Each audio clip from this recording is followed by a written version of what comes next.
Truly exhausted our rugby chat. Now we're exhausted. All right, well, we shall begin. So, welcome back, everyone, to Dungeons and Dragons this week. Quick recap before we get back into the nail-biting action. So last session, you all entered the Chorus Grove and found it was quite unlike how Killian had described. Plant life was split into its coloured and neatly trimmed and organised fashion that Killian told you about. It was in fact a sea of wild flowers, plants, and foliage of all different colours, shapes, and sizes. It seems in his absence, the mother has allowed the natural world to grow free in this area, overwhelming the gardens between them. Eventually, you came across a bridge where you saw 3 creatures emerge from the other side, the triplets Gwydion, Killian, and Cerillian. Killian spoke for the group as he talked, and she suggested you leave as there was nothing for you here, and that the mother would not speak to in theory. She also noted that the crown you sought was fairly won by them in a game, and that they won the game because Killian cheated. Your group, however, was obviously relentless in your pursuit for the crown, and so a battle was on. Killian has proven to be an adept user of both Fey and regular magics. Cerillian has proven herself to be an adept trickster, though not the most threatening. She has turned Felix's head into that of a donkey. And Gwydion proved to be an agile and fast warrior, but was eventually stopped by Felix's psychic glance. Without opening, Galahad, who felt the brunt of Gwydion's claymore earlier in the fight, and Griffin took the advantage and cut down Gwydion where he stood. Upon cutting Gwydion down, both sisters released a cry of anguish at the loss of their brother, and it is here we pick up the session at the top of the round with Felix. Felix, to give you a brief sort of overview, yes, you're on this large bridge that's almost like a tree, but that's growing horizontally across this expanse of little mushrooms and everything around, sweet smells and aromas. Cerillian is way up here. He's the one at the top. She's the trickster. She is hiding behind these sort of mushroom things, really hide. I mean, I guess sort of half hiding, half just, I don't know, looking sort of like looking at the battle, looking for an advantage. And Killian is flying with her large butterfly-esque wings above this mushroom here. The mushroom itself is about 15 feet in height, and she is 5 feet above that. She's 20 feet up. What would you like to do? He's currently a donkey's head. Oh, hey. For fuck's sake. Is that better? Oh, how's it there? Yeah, you go. That is better. There we go. I don't know what's going on with me. Right, your facial expression, my friend said he couldn't hear you as a picture. I'm hoping things are not on the fritz. My head's currently a donkey, so which was done by that one up there, wasn't it? So if she's on the ground, I'm going to run 5, 10, 15, 20 feet in this direction and give her a nice double tap. With a green flame blade on the first one.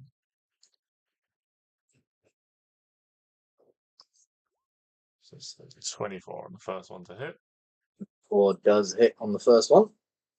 So that is 3 fire damage and 9 slashing damage. Alrighty. Yeah, you run up to her, flame slashing across her chest, and you cut through her. You have another attack. Which one's the attacking again? The Cerillian, right at the top. Cerillian. These names, man. Does, as a spellcaster myself, do I get the sense that she's concentrating on anything or at the moment or anything like that? Or no, not necessarily. Alright. I do it again. An 18 to hit. An 18 to hit does hit, yes. Okay, so that's 10 on the second attack. And then I'm going to bonus action offhand attack for a 17 to hit. 17 is the AC you need to hit her, yes. Okay. For another 9 damage. 10, 11, 5, 10, 15, 20, and then I'm going to come back 25, 30, 35 feet to get close to at least one of the paladins. Alrighty. Don't get close to this paladin, mate, because I'm fucked. He won't do anything for you. Alrighty. She will take an attack opportunity on you. Okay. As you're running away. Yeah. Yeah, she will. She will take that attack opportunity. That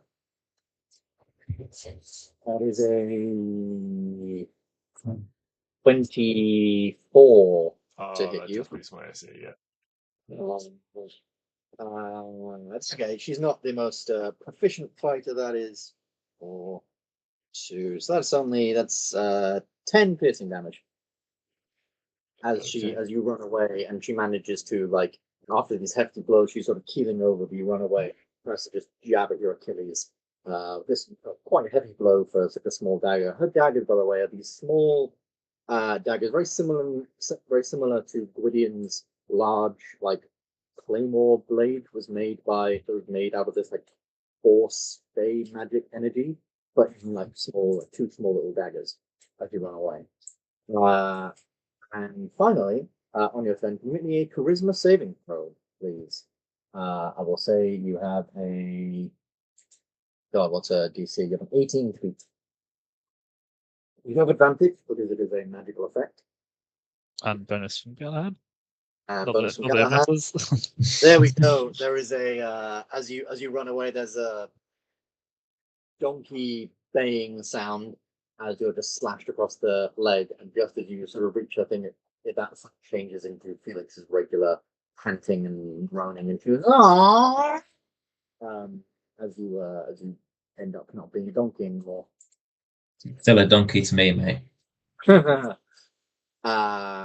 Killian, well, he's dead, so that doesn't really matter. But you do notice that on his turn, his body, only his natural body, his clothes, his belt, his like blade, doesn't do this. But just his body, you can see that almost like these tendrils, almost like fingers of roots and vines.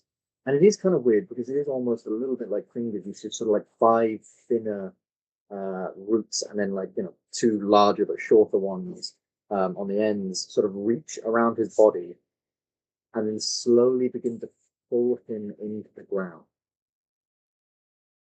Very, very slowly. It's only like, I would probably say on this turn, just these roots over this 6 seconds just reaches around him, almost like these wooden rooty fingers just reaching around and beginning to pull him under.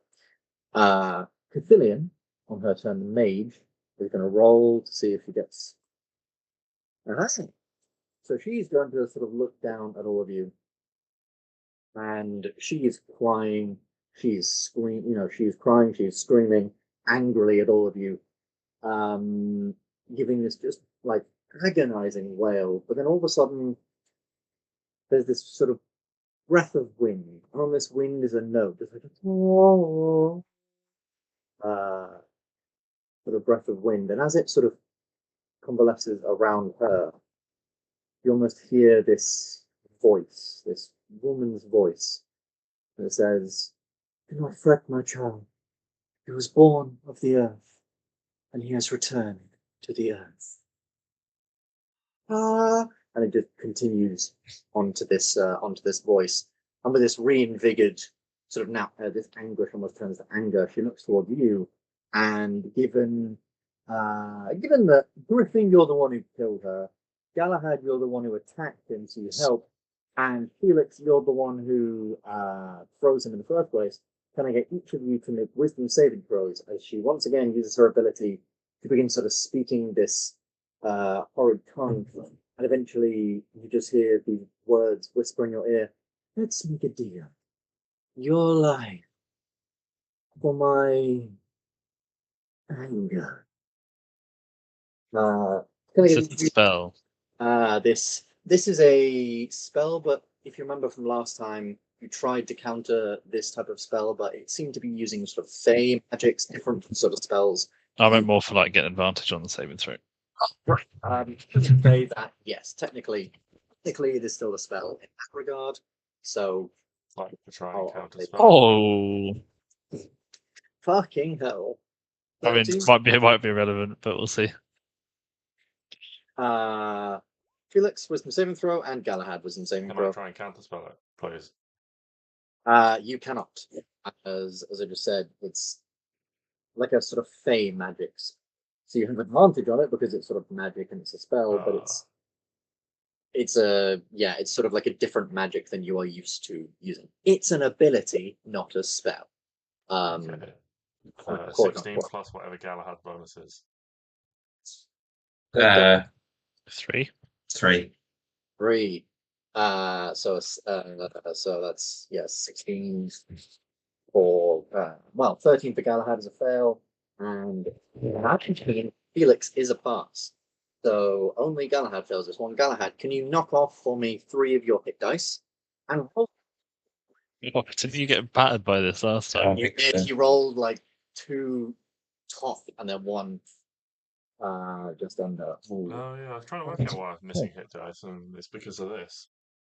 Yes. So so- Galahad, hey, 12 plus 7 is 19 plus 7 is 20. You take 26 points of necrotic damage. Are you only just alive, or did you get a big bump? He healed himself a lot he used pretty much all of his lay on hand.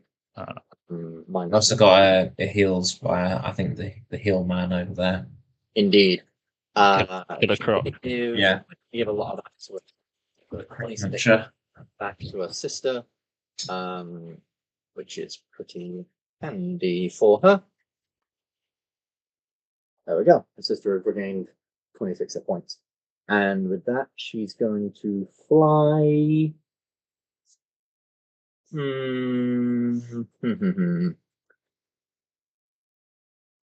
Oh, okay. I'm going to make a roll here. See if she's so angry she wants to keep killing you, or if she realizes that you're all now that she's now like heavily, they were under. What's the word for when someone has more forces than you? We have the advantage. Overwhelmed, yeah, advantage, yeah, outmanned sort of thing. Yeah, she was Fucked. but yeah. Oh no, that's a 2. She is too angry, so she's gonna stay here. So in which case she's just gonna stay pretty much. Yeah. But she's gonna try and spread out from her sister a little bit and go 5, 10, 15, 20,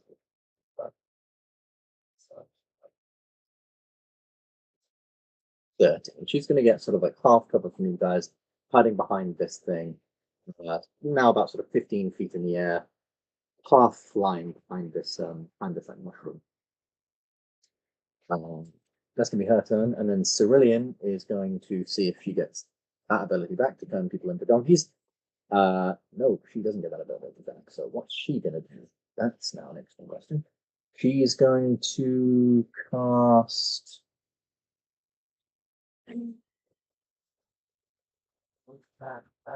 Yes, she's going to cast that one. So I need to look at that.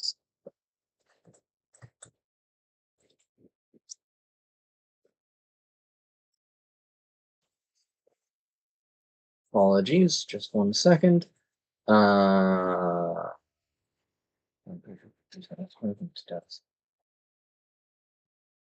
is it? It just says fuse begins the thing.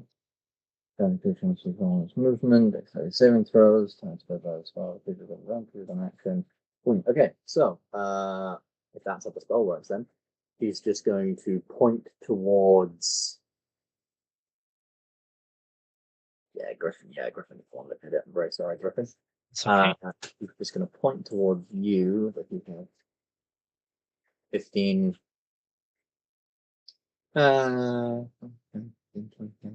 Yeah, he's going to point towards you, and you begin to hear this strange music in your ears, and you can all see this sort of wobbling, distorting around around your ears, Griffin. You begin to hear this music, and as she's sort of spinning this spell and saying these strange sort of fey words, you begin dancing. Slowly, your feet begin tapping, and then you sort of start just dancing around as she casts Otto's Irresistible Dance. Nice. On your turn, as an action, you can make a Wisdom saving throw to regain control of yourself. But until that time, you have disadvantage on Dexterity save and attack. And also, you use all of your movement to dance. You can't move. But you I can't move. I'm throwing some mad shapes. Because also you're hasted as well, so you are dancing like super quickly. You're doing the fucking can over there, like really, really quickly. Do you think Griffin would know any dances? Yeah, he's an absolutely an Argentine tango sort of guy. I just don't have a partner. Yeah, so you're I'm doing all the little heel flick. Yeah, you're like your axe as like your dancing partner, and just spinning around with your axe, doing these like strange like tango flicks and like putting it down on the ground. Don't tell Galahad I know how to dance. But that is that. Then it goes Galahad. Galahad is finally your turn. Look behind and see Griffin now dancing with his ass off. You felt a little hurt. What are you doing? I'm going to cast, maybe not the best thing I could do, but cast Aura Vitality. Okay. Try and get some heals going. So it's your action to cast Aura Vitality, and then as your bonus action, you can give 2d6 to anyone you see. So myself. Yourself. Alrighty. Roll 2d6. Oh, that's nice. 6. Lovely. Decent. Alright. Galahad's turn. Pretty quick and simple. Damien, what's Damien doing? He's gonna pop a shot off at the homeboy. Which homeboy? The one above or the one below? The one above. Cool. Alright. I'd say from that angle, she might get a little bit of cover. No, Felix is a small figure at the minute. Doesn't get any cover. Hold it. Oh, so great. But a 9 doesn't hit. This crossbow bolt just sort of flutters off into the woods. It's like, hey! As it sort of flies off into the distance. Like, Griffin, you're dancing. Can't move with disadvantage on attack roll and dex saves. What you gonna do? So if I use my action to do a wisdom saving throw, Mm-hmm. do I then get my movement back, or have I used all my movement? I would say you would get. I'm reading the spell's description. It's not overly clear. It isn't overly clear. So what I'm going to say is this. I'm going to say that you get half your movement back, but you're hasted, so that's fine. So you have essentially your movement. Okay. Yeah, I'm gonna try and stop dancing. All right. Because And I would say this is your main. Oh my Jesus Christ! slapping that 20 on saves useless. You sort of you begin dancing, and you sort of like trying to pull yourself out of it, and the axe goes. You manage to just pull yourself back into things. Yeah, what am I doing? So you still have half your movement, which while you're hasted is just your normal movement. Yeah, I'm gonna run up to Cerulean, and I'll use my hasted action to do one strike. Alrighty, roll to hit. You get another crit. I'm calling for it. Opposite. Opposite. You just almost. God damn it! And food by that swing and a little bit of a miss. But she does get her reaction back. It was her turn. Was she still concentrating on the spell? The spell ends, didn't it? She's not concentrating on anything, is she? I believe the spell just ends. I'll do my save. Yeah, once you've done your save, the spell Okay, just ends. that's right. I don't even think it's. No, it is concentration, but yeah, the spell just ends. Oh, that's a shame. I'd have got advantage on it. We've done it. But because you missed, she's going to use her reaction. She never got to do last time because you guys keep hitting things. Ridicule. The creature misses an ally of the high fae or herself with an attack roll. She can magically mock a creature. Well, 2d4 times you. So that's 4 plus 3 is 7. So as you swing, she just ducks under and goes. As you miss, and weirdly, this raspberry she just blew at you affects your mind in ways you can't comprehend. 7? You take 7 psychic damage. And 100 emotional damage. Cool. Is that everything on your turn? Yeah, I still got bonus action, but I think I might just leave it. Yeah. Kaiman! We're on the way to Return of Kaiman. What's Kaiman doing on his turn? I think you didn't do much last time. He's healed a lot. I'm thinking of what's that spell? That one wasn't great, but I can do some more healing. Okay. Who needs it though? Who needs healing? We Galahad. Galahad. Me! I Right am next to down you. close to 50%. Maybe him. The wee man. Where is it? Didn't Clement also have Aura of Vitality going? Oh, yes, you did. You did have Aura Vitality going. So as your bonus action, you can give him 2d6 if you'd like. Actually, because you are both concentrating on that, I'm just going to put the clock on you.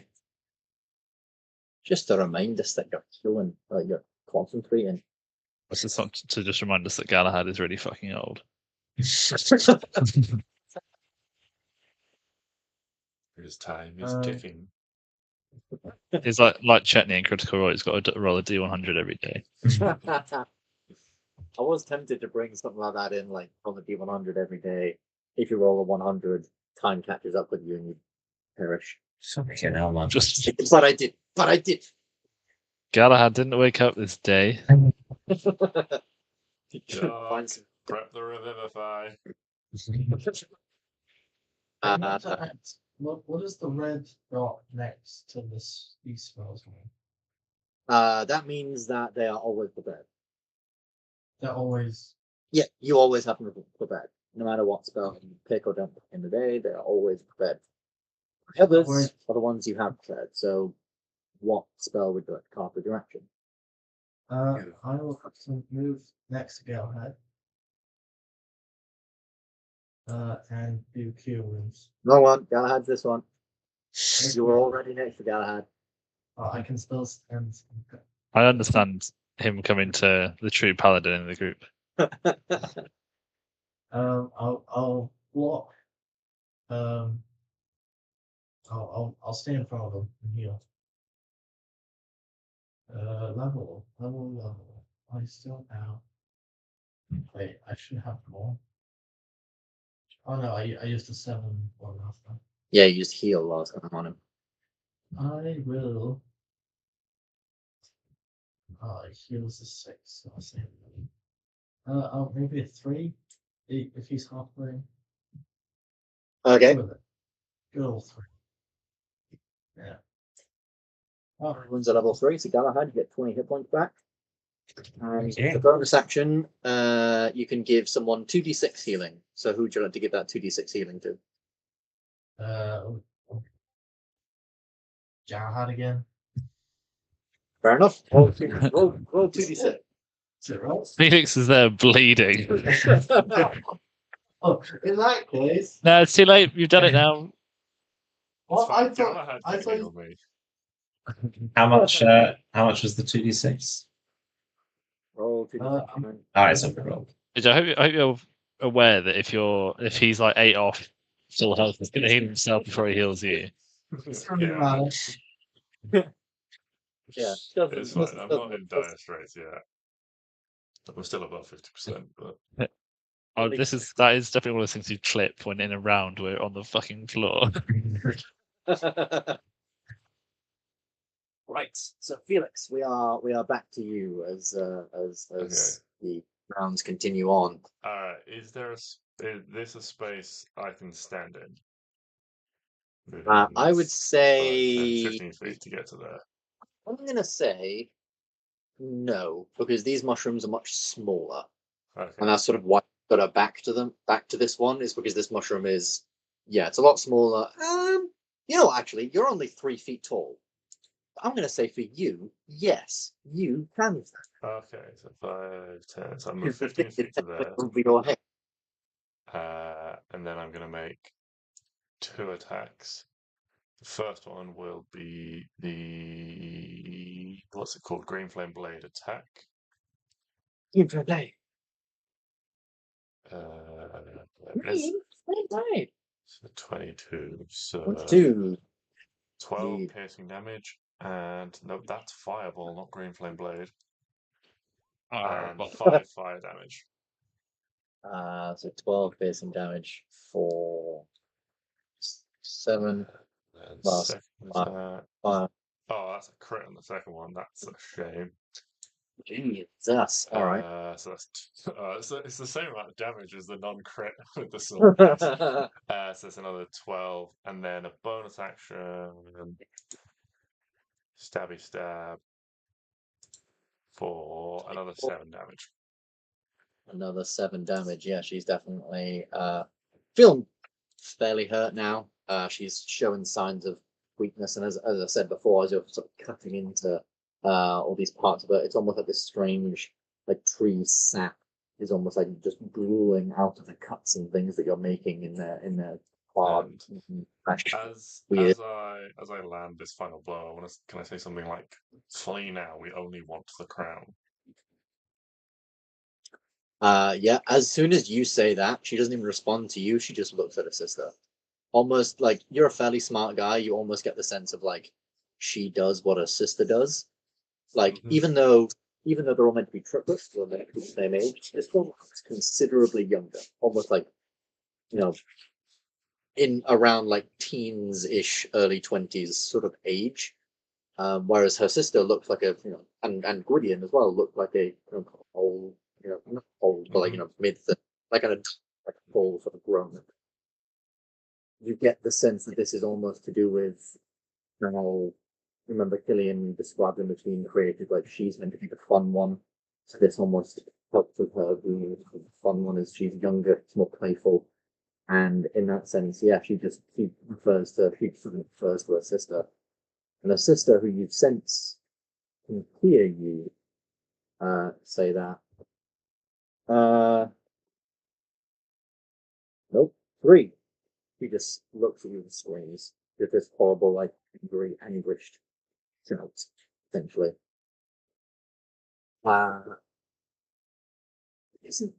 Good thinking. You might be able to still get there. Might be able to chip away at her emotionally. Of course you might. But with that, speaking of, it is Killian's turn. Can she get that ability back? No, that's a 1.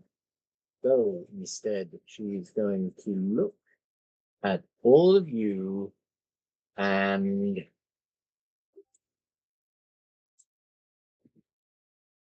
is it that time? I think it might be that time, everybody. Let me just look at a spell. Heal. So A real shame if someone were to 3rd level counter spell your 8th level spell. okay, so she's going to move way back here Oh, fucking. because Like she knows the 60-foot range. well, no, it's specifically because this spell deals in a massive cone and she doesn't want to hit her sister. So she flies back there, raises up into the air, and she spins, and you can see, like, all this sort of strange, almost like she pulls the cold from the air and it twists and turns, and the air around begins to twist into sort of like snowflakes and frost in her hands. And then as she's got this like spear in front of her pitcher, just blows into it, and this cone of cold blasts in front of her. And that is going to be a. I can spell. Are you within 60 feet? I just need to check if I can use a sorcery point to double the distance. 25, 30, 35, 40, 45. Which won't it matter? I don't think I'm within 60 feet. You are. She is 65 feet away. I promise. Yeah. I didn't calculate that. That's No, but I might be able to use a bit of meta magic to double my spell distance. Because I sort of went, well, she doesn't know exact measurements, and she's very, very angry. So I just put her around 60 feet away. Sister. Yeah, fuck it. I'll expend a sorcery point and I'll double the distance. So counter spell. Alrighty. What level are you counterspelling it? It's with my axe, so it'll be the third. Third level. All right. Roll me a charisma check then, please. I'm really good at You have a 15 to beat. 15. Not 20, baby. I've already rolled 2 nat 20s, so I'll probably get a low roll. But that's not what I should say. No. We get ready for Visualize to actualize, my brother. 15 plus, baby. Ah! You were not visualizing. No. Twist your axe around, channeling the sorcerer's power into it, and unfortunately, whether it's you're not fast enough or you're just not powerful enough to overwhelm her, It's probably not powerful enough. Got anger in this moment. Can I get Galahad, Kaiman, and Damien to make me con saves? Yeah, Constitution saving throw. What's my second to worst one? That's not too bad. Griffin, you're fine. You're 5 feet out of the blast. I'm good at this. Oh. I'm out of the cone. Yeah, you were out of the cone. I wish I'd known that. I wouldn't have counterspelled. I'm joking. Any chance I get advantage for absolutely no reason? That's a no. No. All right. Kaiman, can I get a con save from you, please? And can I get Damien a con save as well? Yes. Damien, son. Kaiman passes. Oh,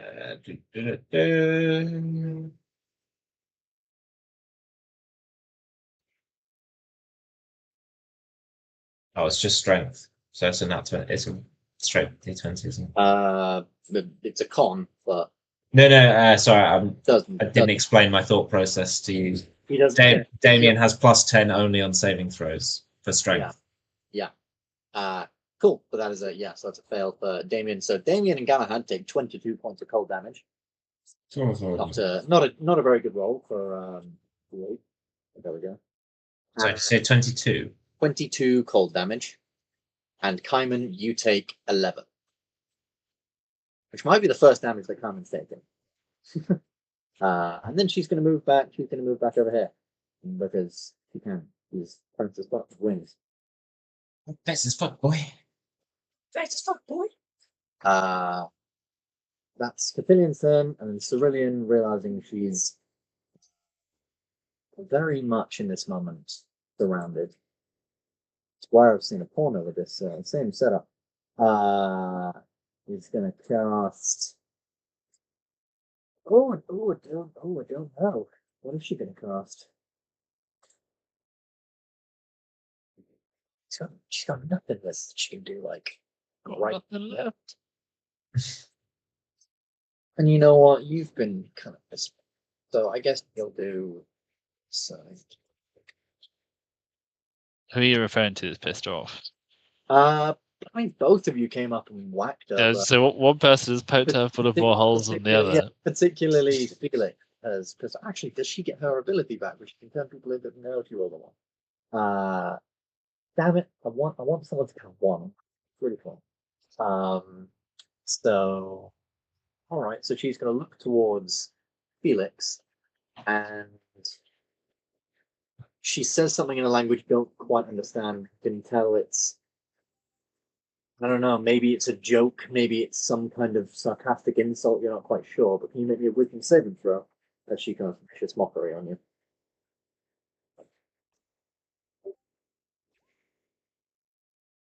Plus doesn't matter. Cool. If that's magic, actually, I get advantage. You do get advantage. So roll Hey. Ah, where's the Lord? That is a lot better. You pass, you take nothing. It's a cantrip. So then she's going to go there, and then with bonus action disengage because she does that cunning action. She's going to go there, and then disengage,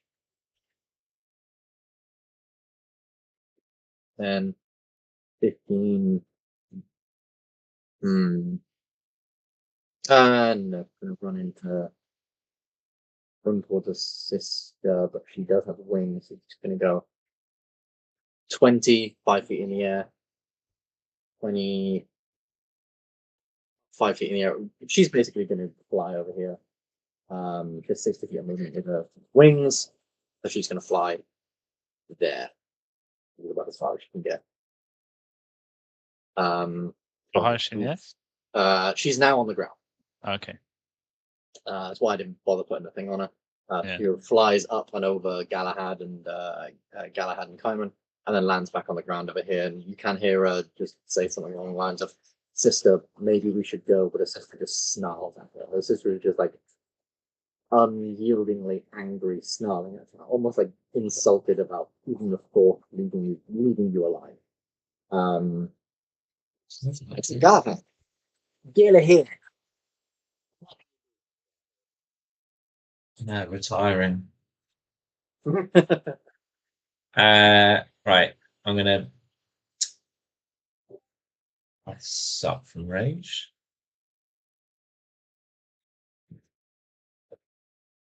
How high up are these guys? She's flying. She's not. The other one. She's 15 feet in the air, almost like perched on this mushroom, sort of like behind it. The cerulean, however, is not. She's just stood on the ground, almost like turned away from you, pleading to her sister, like, "Come on, let's go." Can I branding smite attack this guy here? Oh shit! Okay. Does she need to make a save or? Oh no. I need to hit first, but yeah. But 24 definitely hits, and as you hit, you see like the end of Galahad's sword almost go like red hot poker, and as it slashes across her, it leaves this like slashing brand. Oh, pardon me. And it deals an extra 4 radiant damage on top of 12 slapping damage. Can I also slap another smite on there as well? I know I've left it a bit late. What level paladin are you? Good question. 12. You should be dealing an extra 1d8 radiant damage with every hit you're doing. So roll me an extra 1d8. And you might want to think about adding that to your longsword as a second damage type, because it's literally to everything. Christ. 8. Fuck hell. 20 plus 24 damage in one strike. Are you smiting? Yeah, I was smiting on top of that as well. Oh, okay. Have you done your smite damage to your branding smite? Yeah, that was the 4. Yeah, that's above. Oh, okay. And then I'll just first level smite on this one. All right. Roll 2d8. Lost the 8s. 9. I learned, baby. Alright, let me add quickly another d8. So second damage type, just 1d8. Yeah. You have another hit. If you'd like to take it. Cool. I'd love to actually. Fantastic. I'm glad. I slap a smite on that bad boy as well. 15 slashing damage. Have I 14 done that right? On there, by the way. I don't know if you can tell. Did you ever roll branding smite? Yeah, he did above. It's a I kind of accidentally rolled. Well, not accidentally, but I rolled it first before I actually hit. He knew he was going to hit. It was a fatality, really. And first level smite again. Oh, okay. Pray it's high. Oh, really? Or pray it's decent. Oh, boo. You slash into her this first attack sort of branding her sort of like chest, second attack cutting her across, and she almost like falls and spins, and then she sort of like bleeds out upwards to her sister, almost like crying. You can see she's nearly done. This girl is very, very close to death, and you almost get the sense that she's almost building up courage to leave her sister because she is looking so worse for wear. A real shame if Demo comes in and Puts on between finishes her off. Oh, Jesus Christ. All right, roll to hit the demo if that's what he's doing. He's going to step in with the great sword. I think the 19 does hit. 9 slashing damage. Yeah, and Damien just runs in, and he doesn't want to be too harsh about it, so he sort of gets up to her, and while she's sort of pleading, he just sort of lifts up his blade, and between the wings, just plants his blade through, and almost just like fairly gently sort of like rolls her over, pushes her over onto her stomach, and just gently sort of pulls the blade out as The respect I have taught him as a son comes. has defeated Cerulean. Only one left, it seems. And with that, we move over to Griffin. Griffin, you are hasted. Are no longer dancing. And you turned around and seen Galahad has killed Cerulean now. I believe it was Damien. Let's not. Damien, sorry. Let's not give someone credit who doesn't deserve it. Everything the apprentice achieves is in the name of the master or some shit like that. I don't know. Oh, I'm glad you let him join your cult. How high is Christine in the air? She's 15 feet in the air. She has half cover from you guys a minute because she's like behind the dome with this mushroom. Okay. I'm just gonna pump 2 firebolts into her. Cool. Yep. Absolutely. Roll the hit. Rubbish. Much better. Roll the damage for the second one. The first one is 12 fire damage. 12 fire damage. Cthulhu's looking all right. She's looking pretty good. So 12 fire damage. So that was hasted action. I spunked a lot of stuff to get rid of Gwydion, and I'm conscious we might have to fight an even bigger boss. So I will hold there. Holding off on casting spells. or he has nothing left to give. One of the two. Champagne, that's. I've got some stuff left. It's just Ben could be setting us up to then absolutely batter us, but Also, you are literally the big bad guy's garden at the minute, and you're facing children. yeah. Yeah, but we can have a short rest or something. Can have a short. You just face that last section. Said about 5 times each of you. You were going to. That's Not for anything. Nope. yeah, that's everything. Then it is Kaiman. Kaiman, what are you doing? You've seen the sister fall. You've been blasted by a bit of cold. You're a bit chilly. What are you doing? Just 5 it. Just making sure no one's dying, right? Valid. Okay. Not presently. I don't know about anyone else. No. Yes, I'll do my aura playing a blade first. Aura vitality, 2d6. To roll that, who are you giving that to? Well, let's do this. You're getting better. That's one more than last time. Who's that going to? I don't know. Pick a number. He doesn't know any of our names. I'm still stuck on the characters and the names.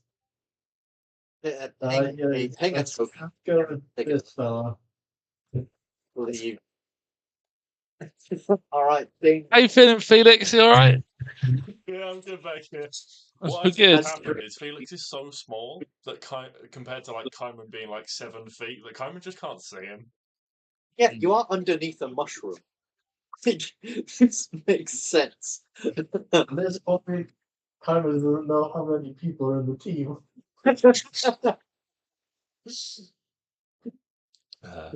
I'm good. So that's a bonus action. Do you have an action you'd like to do? Can try and attack this woman, can try and heal Felix or Griffin, who's right next to you, or anyone. Wait, no, Griffin's. That's where was Griffin. No, okay. This one here, Galahad. Oh yeah. Next to you is Griffin. I know they're two. I mean, to be fair, it kind of also makes sense for Kaiman. It's just two humans in plate armor. One's a Lizard. human, one's an angel. Okay, one's an angel that looks very funny, and then the one up here at the top is Felix. The one Now, who Galahad is his servant dude. Damien. now we Quiet. know that Kaiman has completely forgotten about Felix. So, I will. Yeah. I'll stand in front. I'm not gonna try hit them because I'm not great at that. She's also on But you know what I'm great at? I'm great at healing. I think that's three. That's three begs to differ. No. Actually, is there a way that I can engage? Well, I want to do shield. Wait, no, shield's a reaction here. Yeah. I mean, Okay. if you want, you can. You have what's called Sacred Flame. You can drop on her. You have Guiding Bolt. You could shoot at her. What if I'm right next to him? Do I not have disadvantage on that? She is currently on top of the mushroom, and you're underneath the mushroom. So, kind of awkward. Okay. Where does it go? Where are you? Ian? Yeah, Sacred Flame. Sacred Flame. Roll Sacred Flame. She needs to roll a saving throw. She doesn't have that on saving throws, but that doesn't. She rolled what's that? 16. Good. It fails for you. So roll Sacred Flame. Hit the Sacred Flame. Boy. Again? Oh yeah. Yeah. Cool. Sacred Flame. That is 14 radiant damage. Nicely done. Fun. Cool. Felix, we're back with you. As you know, she is doing pretty bad, but she's almost now realizing, like, oh shit, I was so angry I didn't realize my sister died, and now I'm completely overwhelmed. You all can sort of recognize that change in her face as the round begins to change. And you can also see sort of at the beginning of this round, yeah, these like, tendrils of roots and things begin to climb over Cerulean's body as well, pull her down into the earth. What would you like to do, Felix? I'm going to move up 20 feet, stand next to my best pal, Griffin, and copy him by throwing a firebolt. Firebolt. Firebolt. That. Well, it says What? firebolt, but it's What's? It's nuts. that right. Hold on. Yeah, try that one again. I'm just gonna roll a regular d20. 16 plus 10. It's yeah, Okay. yeah, that hits. Roll 20 to 9. Oh my lord! That's a big firebolt. That is a very big firebolt. 29 damage from a fucking firebolt. Fuck. So that's Jesus Christ. This firebolt hits her straight in the face, literally like square on the nose as it just blasts her back, and she just like stumbles back from this thing. For fun, please. and she's the last one left. I'm going to say that because you got literally one off max damage, because she's like, this mushroom is like, she's not quite stood on it, because you sense that her weight would almost like tip the mushroom over. She's almost like flying just on the side of it. This thing hits her so bad in the head, she sort of falls back just onto the ground there. She doesn't fall prone or anything, but it almost like concusses her for a brief second, and her wings almost fail her. And she sort of slides onto the back. Now on the ground. Because of the damage of that fireball. It is now her turn, though, if there's nothing else in your turn. That is me done. Thank you. And I'm going to say that she... Yeah, no. Her sister's dead, her brother's dead. She's out of here. She spends full 60 feet to go around here, sort of like 60 feet in the air. And then another 60 feet to go technically within range for stuff. She was very angry, so she is just going to do. No, she's seen you guys hit her with things that range, so she's going to go stay over to there. When 5, 10, 15, 20, 25, 30, but she's also going 60 feet up. Sorry, 30 feet up. So we'll say she's like there to action, 120 feet. Like action dash to go about up there. She's 60 feet in the air at the minute. Easy turn. Cerulean, dead, being pulled further into the ground. Galahad, are you? I'll say at this point: is anyone giving chase? Is anyone going to keep attacking her, or are you letting her flee? Is she within 120 feet range? I would say yes. She's within 100 range. Would definitely still fireball her then. All right, definitely still fireball. Do you want us to do that now, or? Yeah. Okay, because I'm hastening, I'm gonna hit her with 2. All right. Oh, that's shit, and that's also shit. Yeah, she's flying away. She's a little bit more maneuverable now, and like the full sort of breath of the sky, and she just twists and twirls around your firebolts.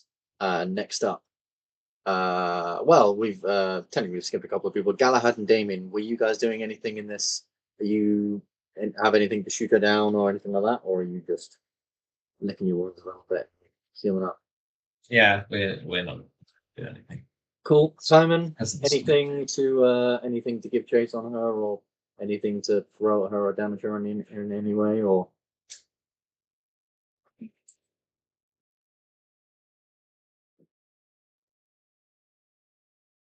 I'll let you think about it. Felix. Sacred Flame actually does have a 60-foot range. I would say that. And she's 60 feet up, so I'll say you're in range.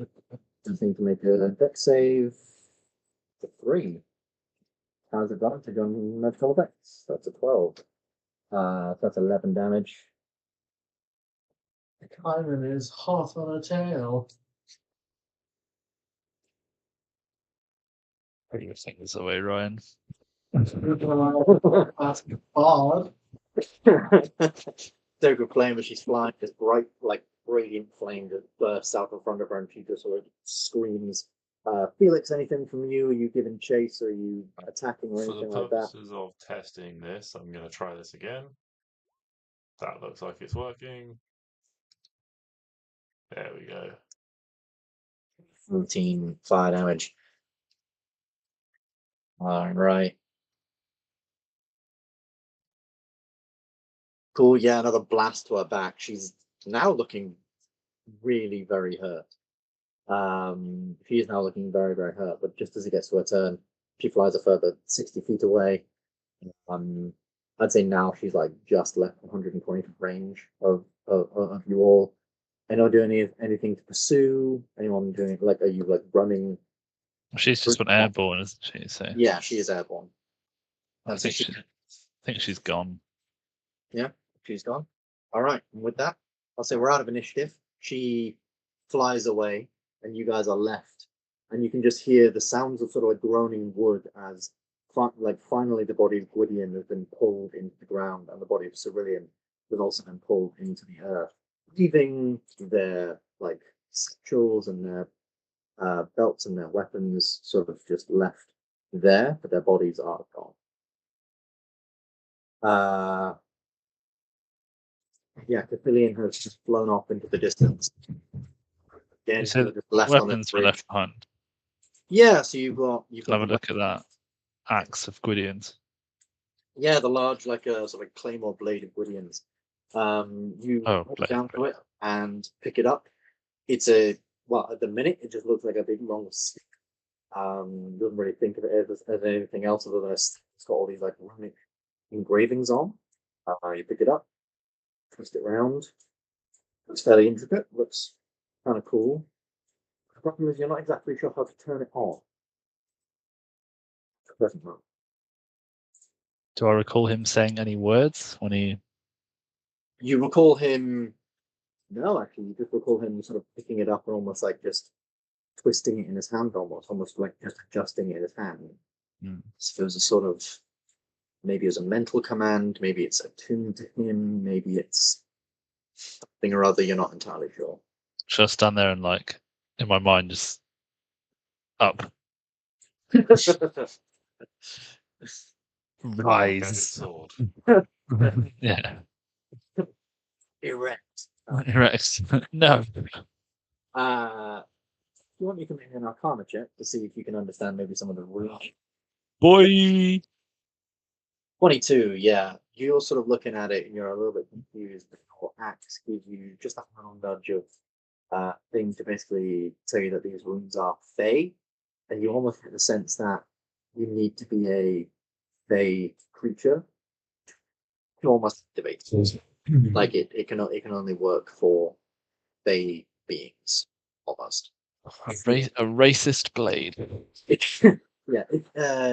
I would say with the 22 though, you could say that if you were to take it somewhere, the runes could be amended so that you can transform it into, runes could be almost like scratched up and new ones could be put on. Current runes could be amended or specific runes could be amended so they would work for. If Felix identifies this, will I find out if it's worth keeping? I'm talking to you as the DM there. Yeah. Would you like find out if it's like a +1, +2, whatever? I would say that with that check, you would know that it's a magic item, could be identified, and could possibly be worth keeping. Yeah. Felix. Yes. Could you identify this, please? Yeah. So we gonna take a move away from this bridge a little bit and take a short break. That works for me. How big is this? We're in the Chorus Grove, aren't we? Yeah. How big is it? So far, I mean, you've been traveling in it for about nearly half an hour, and as far as I can see, like in the several directions, it's fairly big. It's like a really. So it's not like we just entered some grounds and we're going to camp right outside Mother's Domain or whatever. No. It is pretty big. To your knowledge, you almost get the sense that it's bigger on the inside than it looks like on the outside. Okay. Because the valley sides of the Singing Vale to you are really, really far away, just as far away as they were when you got in there. But yeah, we definitely get that sort of strange magical sense. This place is a lot bigger on the inside. Like this one huge, untamed natural garden. Is there anything anyone would like to do at the present minute, or are you guys just finding somewhere to short rest? We just need to find a small open space, and then I can set down some protection for us. All right. Easy enough. Are you? I'll say this much. Are you staying in the Chorus Grove, or are you literally traveling all the way out? Are you just finding any? We just need to move. I think we just need to move away from this bridge a little bit. Yeah. I mean, maybe so we've still got line of sight on it in case something comes through or what have you. But just move away a little bit. Yeah, easy enough. Just on the other side of the bridge, there's this tree line, and there's lots of untamed wilderness. But easily enough, there's just a small clearing, maybe sort of 30 feet by 30 feet. Circular sort of clearing where you guys, have the space and room to just settle down and take a quick breath and breather. And it's just off the path as well. It's just off this path that moves through. So yeah. Slowly. When we find this space, then I will ritual cast Tiny Hut. Tiny Hut, lovely. to Spend give us 10 a minutes. nice, safe place. Spend 10 minutes, and as the 10 minutes go by, this dome slowly begins to appear around all of you. Temperature, it's rather nice. What are you making the dome look a certain way, or are you Yeah, just like trying to make it blend in, so sort of like mushroomy and leafy and camouflaged. sounds good? Cool. So you guys can have a short rest. If you want to expend any hit dice, you can do that. If you want to Oh, get also, anything, can we burn through the remaining healing on those auras of vitalities? yes, absolutely. So we'll go one at a time. So Galahad, you have 9 rounds left of Aura Vitality. Roll, essentially 9d6 and dish them up to whoever you want. So that's 18d6. Going to roll that. Yeah, man. D6, 19, yeah? 18. 18, sorry. Oh, that's a bit shoddy. Yeah, that is a lot of ones. All right. So how much HP is going to who around the table? So Who's in dire need? I I need need some, but it's 57 not to make it dire. full. Oh, do you want to take 46? That would work for me, yeah. there we go. You can heal by 46. And Kaiman, you have 8 rounds of Aura Vitality left. So what if you go ahead and roll 16? Please All better. roll.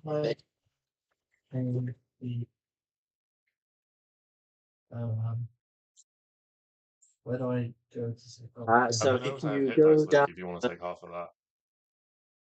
if you want to go down, It's fine. I can right, hit dice go as well. dice. Like down the left hand side, there should be a thing of dice. Yeah, there we go. 16d6. Again, a decent amount of ones in there, but 42 HP. So who is that going to? Galahad is still in We're a the lot to Galahad, I reckon. He's Is Demo okay? He's pretty solid actually. He's got 80 HP out of 98, so he's Okay, very good. 1 HP and clinging on, but looks like he'll power through. he's a tough I use cookie. it more. Right, so is that 42 going to Galahad then, Ryan? Yeah. Yeah. All right, Right. Galahad, you get 42 HP. And yeah, as this sort of goes through at the end of the minute passes by, domes bring up, you all get inside. And you can have a short rest. Any abilities you would like to get? Oh, Does anyone get anything refreshed on a short rest? I believe paladins get their channel divinity. yes. I think that's it though. I'll double check sorcery points, but I don't think you get any on a short rest. No, you get those on a long rest. It's the capstone feature of a sorcerer is on a short rest. You get 4 sorcerer points. Yeah, I get a lot back. I get my runes back. I get my action surge back. I'm going to use arcane recovery to recover a spell slot. Do you have Harrius Porter and the I forgot what I called it, but it's a stupid name of Harry Potter book. No, I believe Linden was hanging on to that. Yeah, mainly. fair enough. I haven't used a lot, so I'm all right with. Oh yeah, Hardwick Porter and the Philosopher's Tome. Yeah, and that allowed you to recover up to a 6th level instead of up to a 5th level. Yeah, Yeah. I've only got 1 6th level because I'm multi-classed, so I haven't got many like 6 and 7. I haven't got 7th and 8th slots. So I'm fine with just my regular arcane Fair enough. recovery. Anyone expending any more hit dice? No, I'm Oh, Oh shit! Yeah. I'll expend a couple. All right. Yeah, we'll try and go in turns. There's not lots and lots of stuff on the board, so yeah, we'll start. You do yours first. Okay, thank you.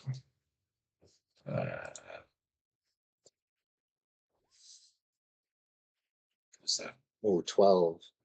You rolled really well on these hit dice. So Nearly killed you. It's worked in your favour and against you. Yeah. 3. I need one more. Hit dice. Maybe 2 more. Yeah. Oh yeah, there we go. I'm gonna roll 1 or 2. How many hit dice do you have left, Luke? Because you used 6 when fighting thingy, so that's. So Don't need to know that. I mean, I'm the DM. I can just look at your sheet whenever I want. Yeah, well then take a look. I mean, based on that, It if can't you be. use It 6 can't and be then up. Just use 4. That's 10 gone. Yeah, I was gonna say. I think that's 10 gone, so that's only 6 left. And I'm correct. Is that all you're using, Griffin? Yeah, I'm full now. So Cool. Felix, you using any I hit used dice? Already. Cool. Kaiman, using any hit dice? You took 11 damage in that fight, so. No, because I had I used my fight thing. I got temporary hit points, so Oh, yeah. I actually haven't lost any health. Nice. Everyone Nice. likes a I healer think who can this- also tank. And is Damien. Yeah. I think you any hit it's, dice. it's nice to finally have one, JJ, isn't it? That's true. Did the temporary go away after a short rest? No, they stay until a long rest. Does Damien have hit Got dice? left anyway, so. Oh, you must have. I don't know. Yeah, Damien should have 16 hit dice because he's the same level as you guys, technically. Like side. Okay. What's his hit dice? Is Thing? it dice the same as you, a D10? All right. Damo is going to roll 2. And then add his con mod to whatever as well.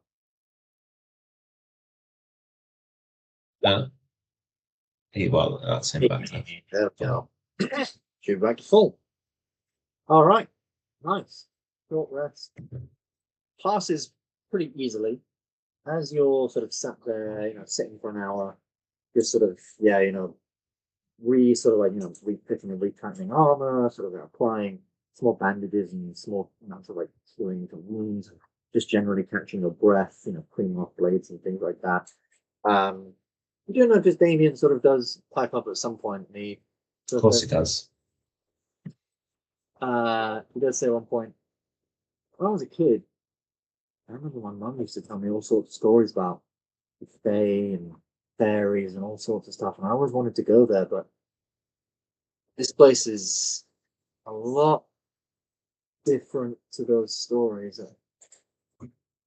Guess I shouldn't have wanted to come here so badly. You guys have anywhere you've always wanted to go? Places you've always wanted to see?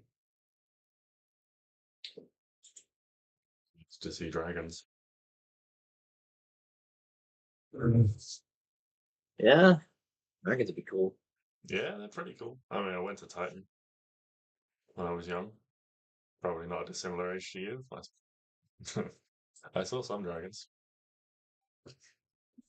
Pretty cool. I'd like to see a dragon.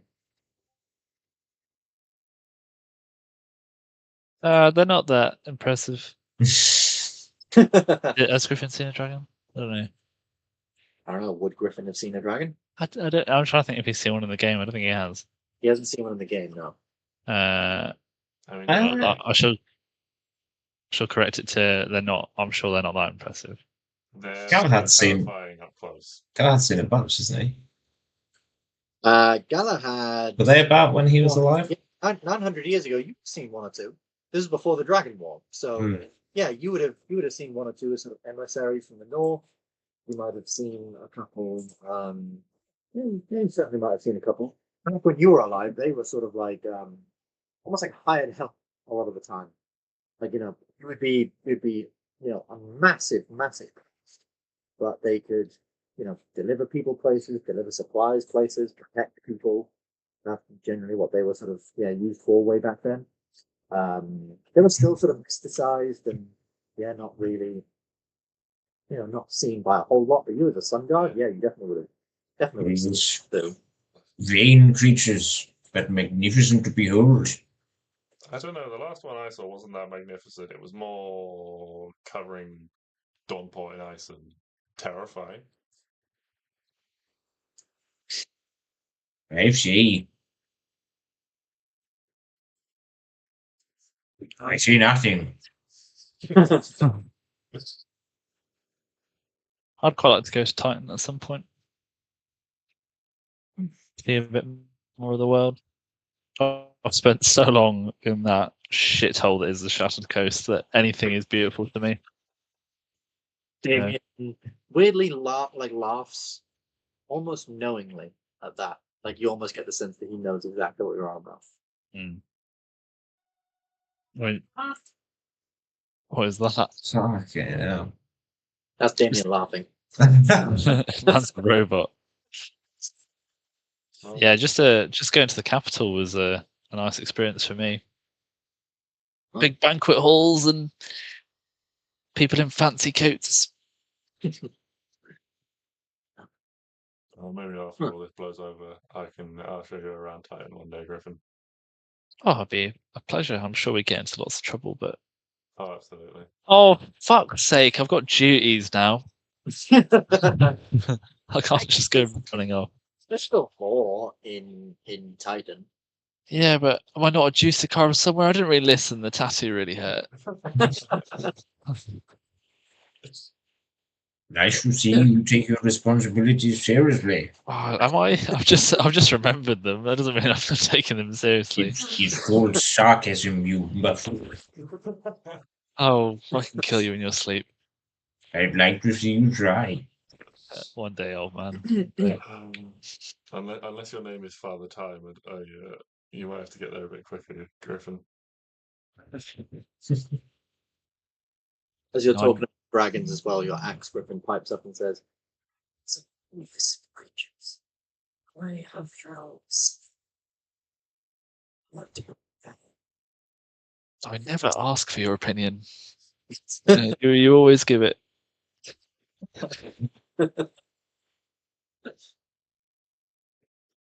Right. So the short rest sort of continues to pass. And actually, did we want to take a quick 5-minute break here? Yeah, it sounds like a Okay. Yeah, it's in a pretty good moment. Right. Be back with you guys in 5 minutes. Bye.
Exciting. Should be kind of cool. Anyway, continuing on. Everyone's back. Ryan is back, and you just see the top of his head just poking up there. So your short rest goes on. You begin talking, conversation about dragons and where you like to visit. Rolls on, and you guys just get that sort of rest and breather that you needed. And half an hour goes by, and you're all sort of, maybe spirits are slightly enlightened. Maybe you're feeling a little more optimistic about your plans or whatever. And then about sort of 45 minutes, you're starting to think about maybe getting, and you begin to notice that several creatures begin sort of coming to the outside of the dome. You see like a few birds sort of land on trees just around you. You are in this like dense like garden, lots of massive wild, almost like jungle, pretty much, but it's not as it's like lots of huge plants and huge flowers and overgrown thorns and vines and everything. And on several of these, you can see several birds just perching and sort of staring at you, looking down at you. Birds of different kinds and colours that you've never already seen before. And then a few sort of small rodent-like creatures. You see like a small weird ferret-type creature, like a weird kind of badger. It's almost like this, almost like light pinkish red and white instead of black and white. Like an array of like badger colors and ferret colors and types and things like that. And then you see other sort of creatures as well, like a small fox, large fox, a sort of wolf-esque creature, but it's almost it's like green, and its fur is almost like leaves and like essentially grown over it.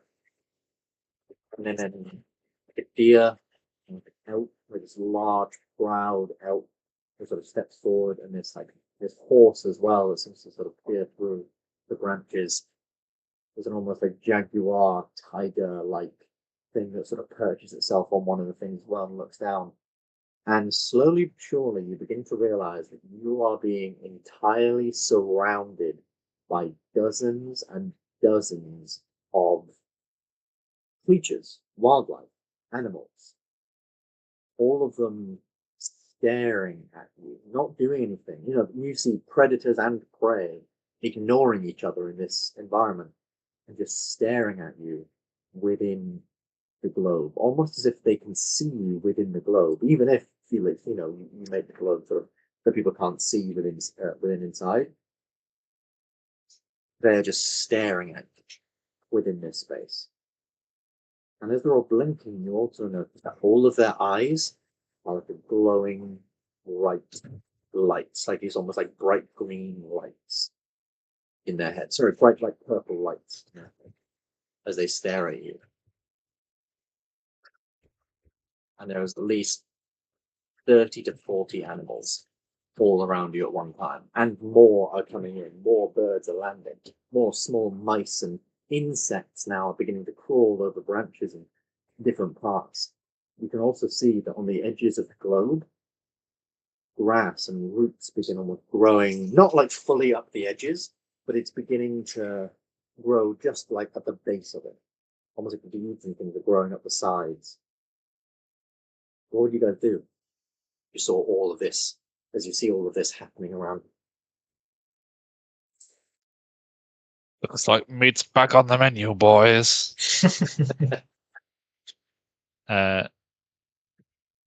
Griffin probably just call out.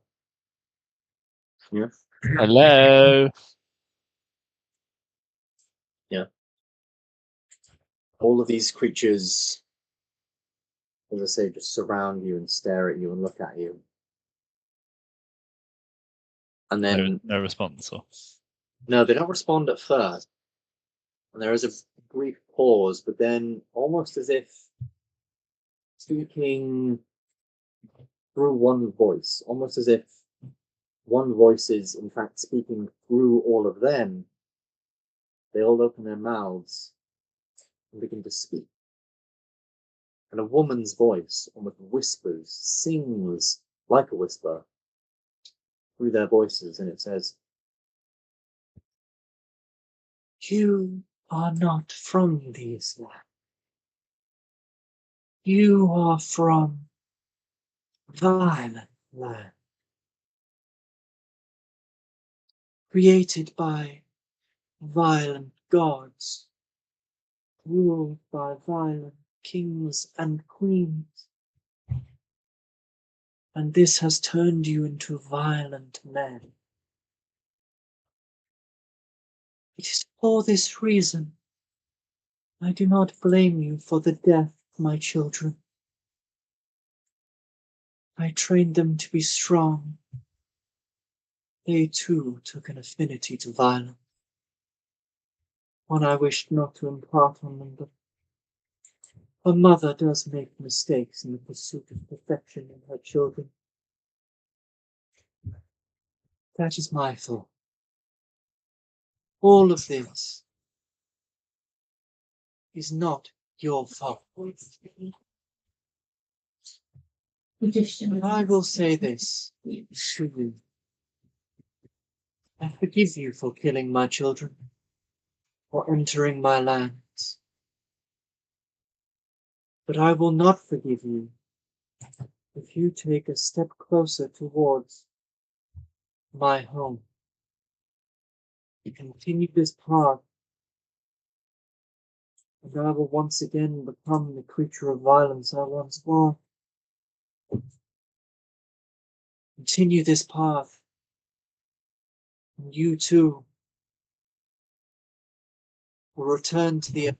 You will help new seeds grow, new plants bloom. Do we understand one another? To a degree, yes, but we're happy to not come any closer, but we are not leaving without the thing that we came for. Ah, the crown. Bingo. Yes, Killian has told me much. The crown for Killian. How is my darling boy? He's seen better days, but I think a good old. Well, I think the crown will be a good start to him feeling whole again. Yeah. No mother wants to see her son so heartbroken, but I'm sure Killian will get over it one day. One day he will see what I'm doing here is right, and the wrongs of his action. I'm surprised he so willingly let you kill his brothers and sisters, but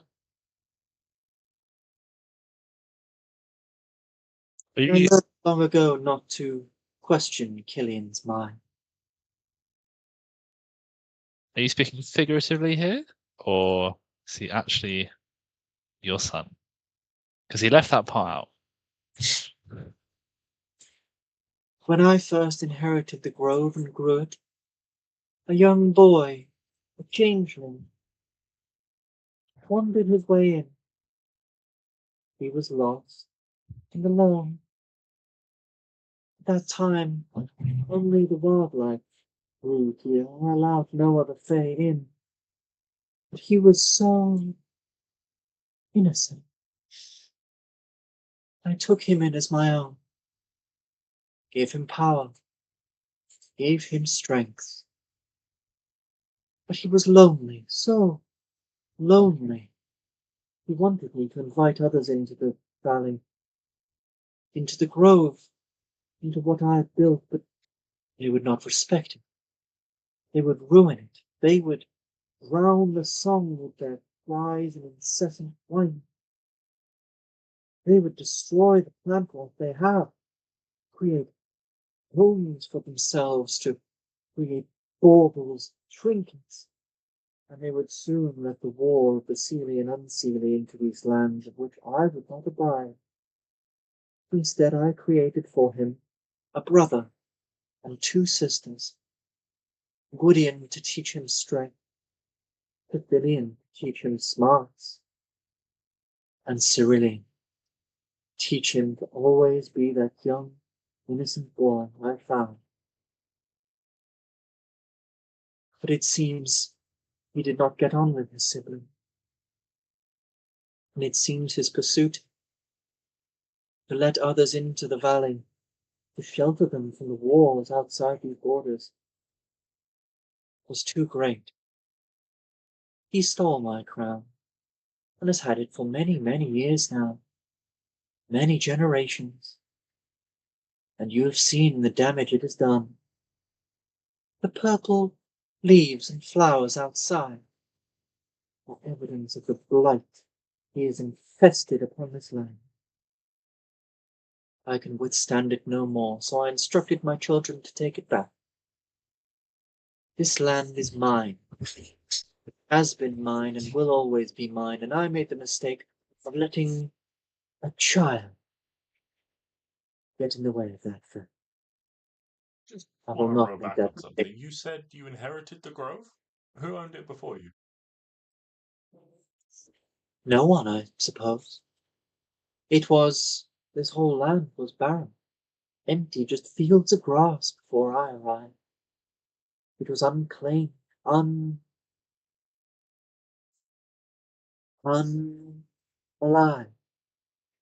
and with my song I brought life upon it. Interesting. I suppose it would have belonged to the Seelie or the Unseelie at the time, but they saw my power. They knew who I was, and so they did not argue. See, you say you want to make this a place away from the Seelie and the Unseelie. The people we've met have told us Killian has done the same, but he has created their safe place for others to escape the Seelie and the Unseelie. I must admit I know nothing of their courts or this war, but it sounds like the two of you share somewhat of a common goal to have a safe place away from this conflict. You just differ on who should be allowed to be safe. Yes, Killian thinks anyone should be safe. But you have seen what creatures he has allowed in here. Pixies that torment and haunt and terrify. Strange beasts and creatures that dwell now within once beautifully clean ponds and pools and groves and pastures. These creatures infect this land like a blight, like a horrible fungus that... She almost pauses at the word fungus. And then she continues. That grows and infests and kills. I will not have it any longer. No more of my true children. The plants, the leaves, the trees. No more of them will die just so that a few strays can be comfortable. Why I must keep the crown.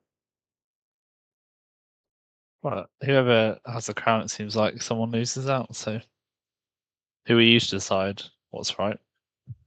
And in the same breath, who's Killian decides what's right? You make valid points. If we took the crown, this whole place would fall into the realm of the Seelie and the Unseelie again, presumably. And then there would be nothing. We could come to some sort of compromise. Perhaps.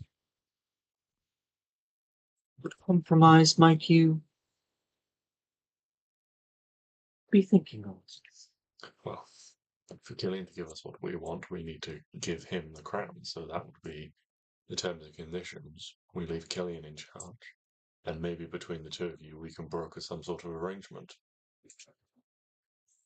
An area, a split, a divide, maybe, of the grove and the vale as a whole. Killian will have the crown and be in charge of the greater, and you will have your portion to do with as you see fit. Then everyone gets what they want, and no one is happy. the perfect compromise. Interesting. Very. I'm going to say, you can roll me a persuasion check for that one, JJ. And I'm going to give you advantage because A, it's a pretty decent one, and B, Griffin was helping you out with, like, coming in.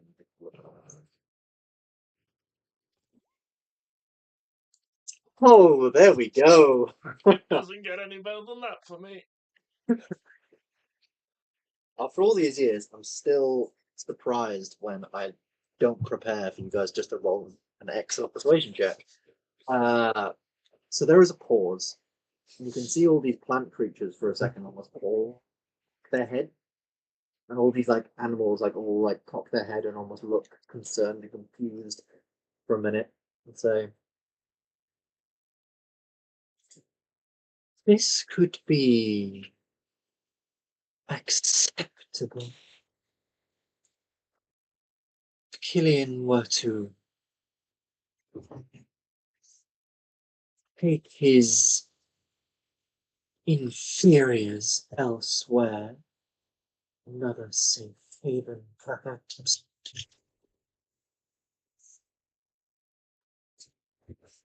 Dividing the land wouldn't be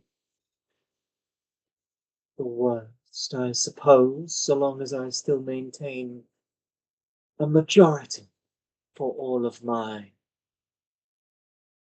beings. Put forth.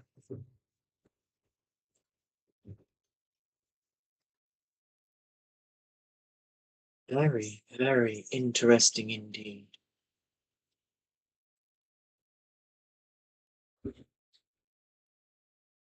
She sort of pauses. You almost thinking for a minute.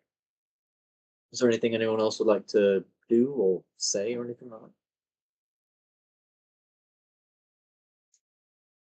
So we're just pondering on our suggestion. Yeah, she's sort of, you almost get the sense that she's pondering on your suggestion. As all these animals almost seem to go into a little bit of more of like a natural state, you think, like they're all like looking around each other, themselves, what kind of situation they're in at the minute.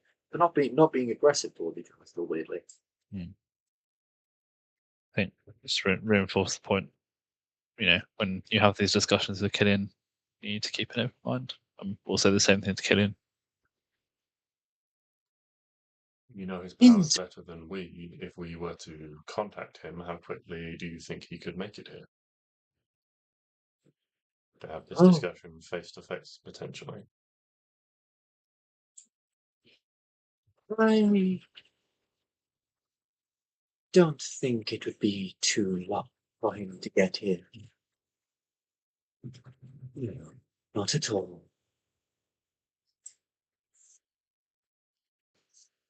This could be interesting. Summon him. I cannot speak to Killian. Summon him to this grove. If you have a way, otherwise go back and fetch him. I know not where he is. Bring him here and we will talk. I will send Killian a message if I can. Yeah. And say, Killian, we've spoken to the mother and proposed a compromise. You get the crown and half the veil. We're just over the bridge. Please come. I think that's 25.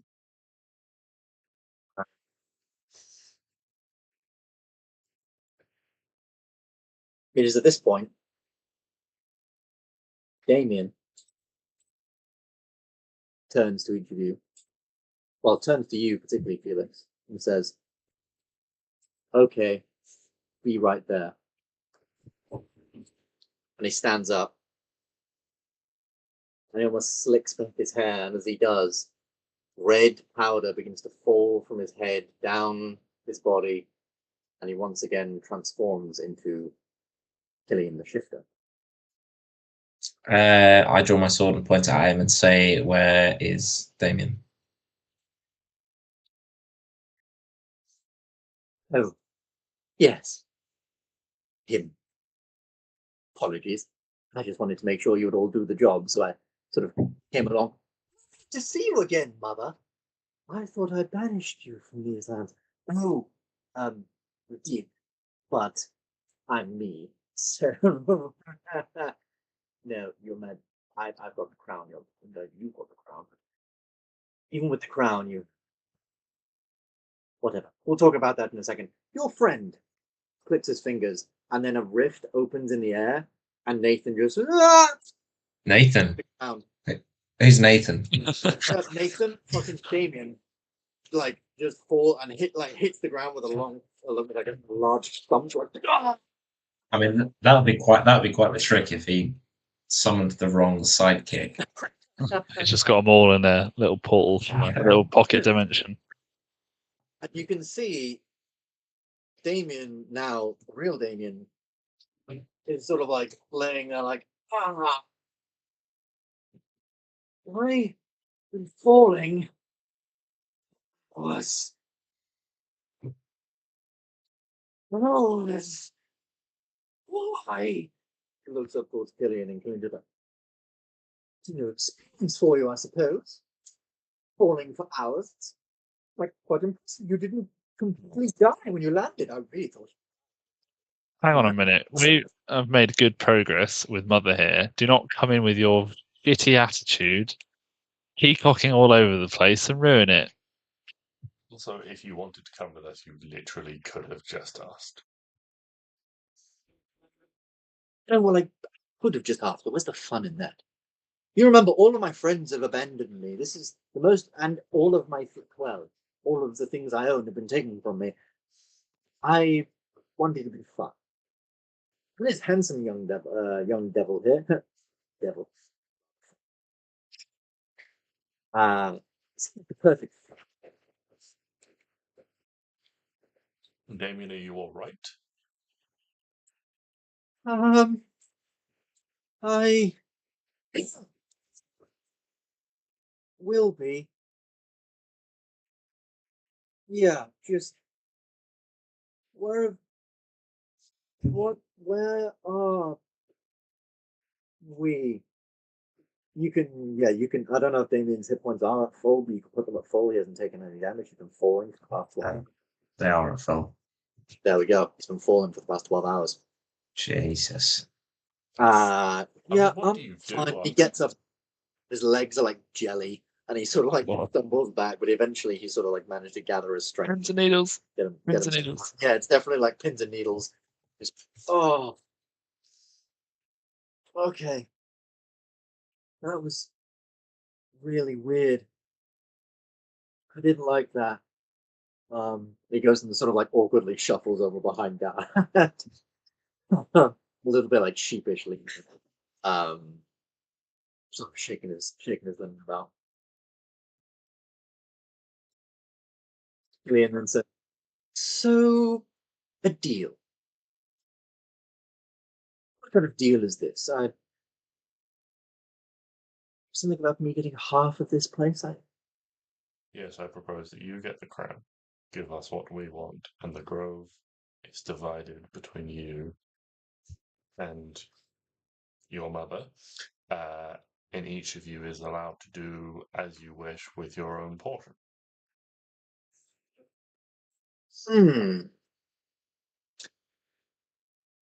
Well, for stealing the crown off me, Mother, I think we should split this 60-40 in my favor. Oh. All these animals and stuff look at him and go, we won the crown fair and square.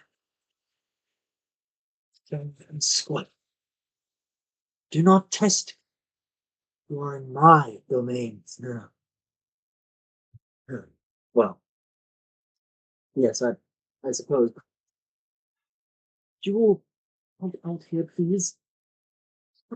told you to come here and get the crown. You're making deals? This is, you both want the same thing. It's so frustrating that you can't see it. No, I want friends in here, away from that bloody war.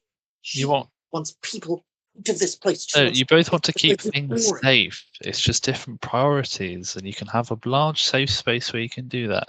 And Damien is not your name. Killian, 50% is better than what you have at the moment. An awful lot better.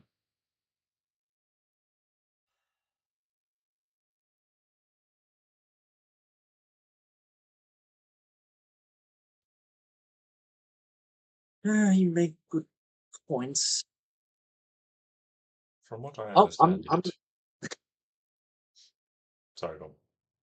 No. From what you I go. understand it, you, Fae, live a very long time, much longer than any of us ever will. I can't imagine in all that time there has not been, a bond forged between an adoptive mother and her son. I know how I feel about my children. If we do not come to some form of agreement, most likely more people will die. 2 of your siblings already have. Oh, you only got 2 of them? Rather disappointed. Yes, you were there, remember? Oh, yes. Of course I was. Why? Oh. Yes. Sorry, when I do these things, I like to get into a character, you see. In fact, you wanted killed to one give of you an them. Yes, I did. I gave you a tragic backstory, Mr. Damien. Is that all right? And he kind of looks at him like, yeah, pretty much sums it up. Oh, excellent. There we go. And as Do Griffin make- so wisely pointed out, half of this is better than what you've got at the moment. I'm gonna say this. I'm gonna say you all make excellent. Like this is DM speaking to you guys. You guys make excellent points here. Excellent points.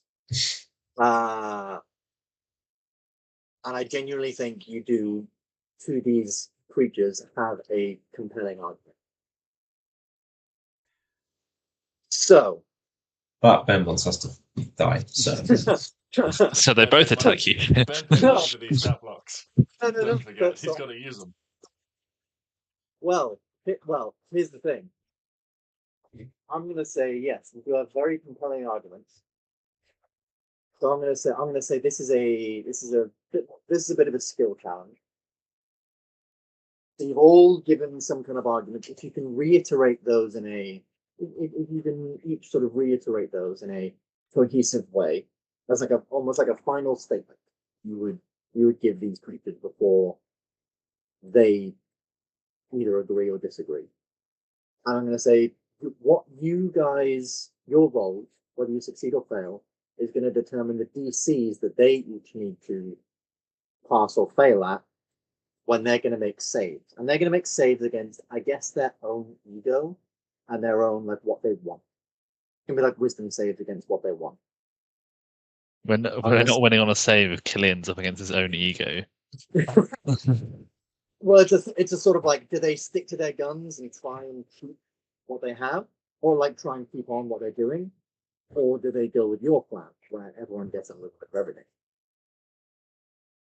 And so I'll say this: you can each make persuasion checks or any other checks you would like to make if you think that, if you like to lie, if you like to, I don't know, if you can somehow bring nature check, or medicine check, or religion check, or anything like that into this, you absolutely can. I'll give you a minute to think on that. And for each success, we'll raise the DC for these 2 people. We'll put it like that. And then they'll roll, or I'm going to say like whiz saves, but without any like whiz save modifiers. To just straight, like essentially wisdom checks against these DCs. And because you guys make actually very good arguments, I'm going to start the thing at 13.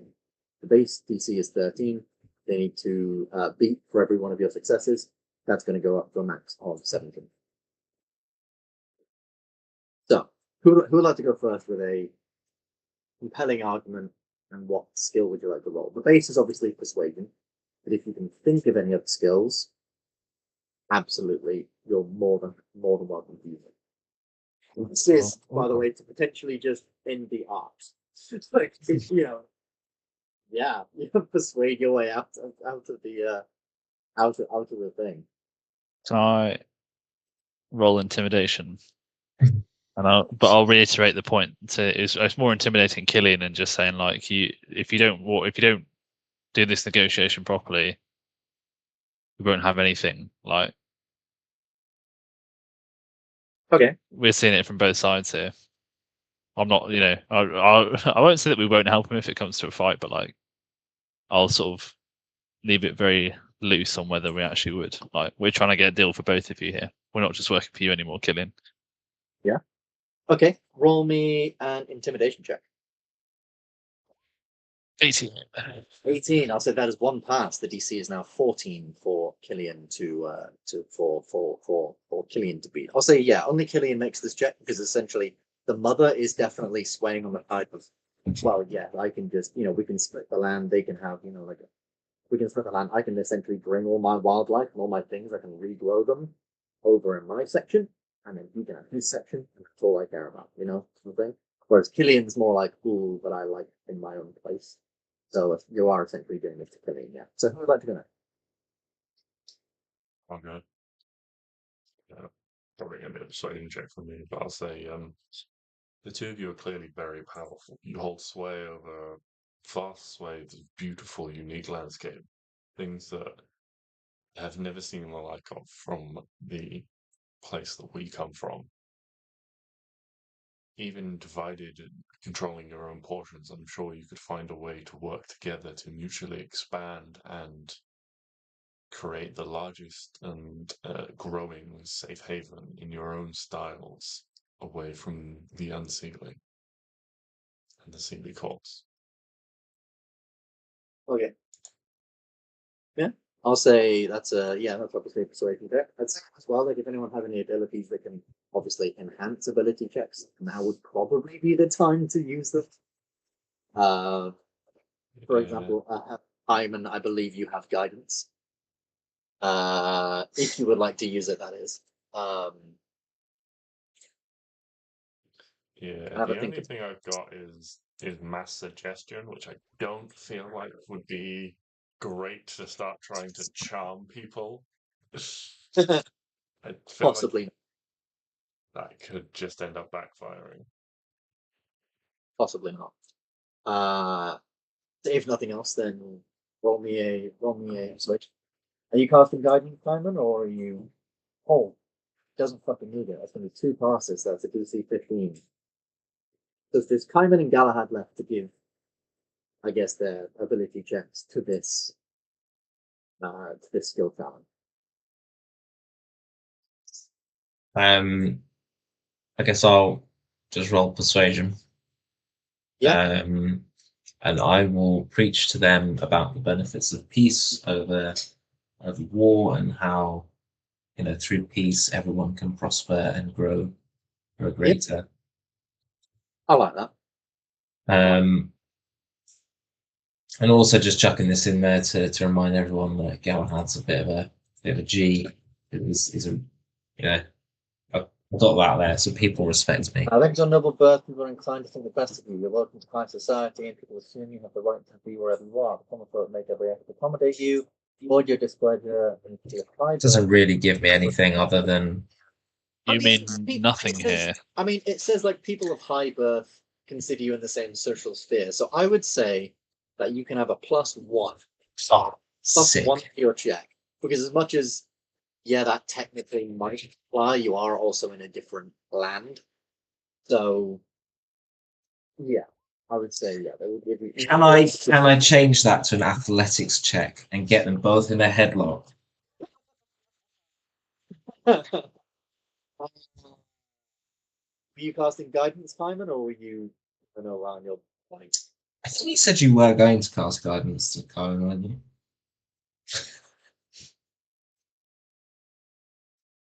Were you or weren't? Yeah.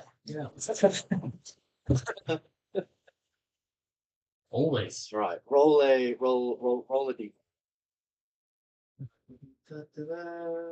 Oh, Because to be fair, we did throw Ryan into a campaign where he started like a level 16 character. For someone who's not really quite well. I think that's a lot. A 16. That's technically 16. Fortunately, that is just on the cusp of not quite doing it. You are asking an archfey up half their land. The 16 isn't quite going to make it. I've set the DC at 17 for this because it is particularly hard. Last up is Kaiman. Kaiman, what would you like to add to this skill challenge?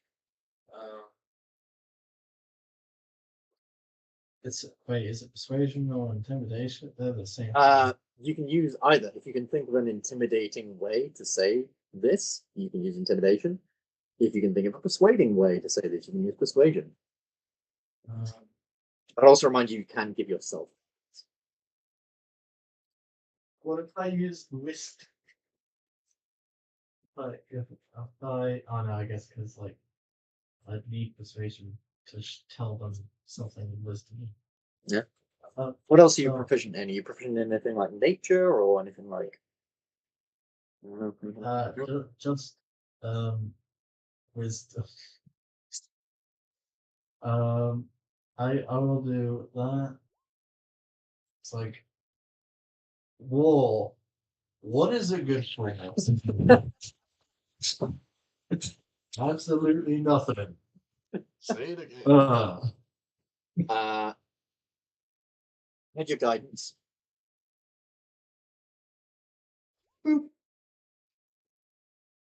That's really good for a man with -2 persuasion.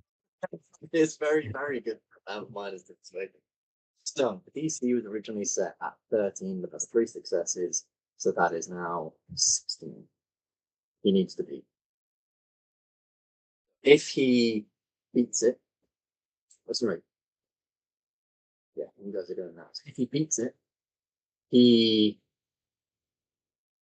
doesn't agree to any of this. If he loses against it, he does agree to it. I'm going to ask, or I'm not going to do it behind my screen. I feel like that would be too cheesy. So I'm going to ask. I'm going to say Ryan's 1, Sam's 2, Luke's 3, JJ's 4. I'm going to ask Sam. Only a D20. You've been rolling well tonight, man. I know. So to see if you can do this. what's the modifier? His modifier is +3. So we want a 12 or less. Yeah, 12 or lower. 60% chance. Oh fuck! Oh, Yes, So close. I literally might have just hit it. So I have the inspiration. Can I roll with disadvantage? I will say. Silvery barbs. I don't feel like that. Do you want a silvery barb? I don't feel like that should be applicable to this. It's not the same type of saving throw. Ben lets you do it. I don't see a problem with it. Let me think. Silvery barbs is about that sort of. No, you're right. That's more about like mental fortitude rather than that sort of thing. So I'll say no. Silvery barbs wouldn't apply. So Killian sort of thinks on it for a long time, and he scratches, like he literally like grows a beard. Like, he's Killian the Shifter, so he just grows this bright red beard just to scratch it and just to sort of like run his hands down it. And he thinks about this for, quite a long time as you're bleeding to him.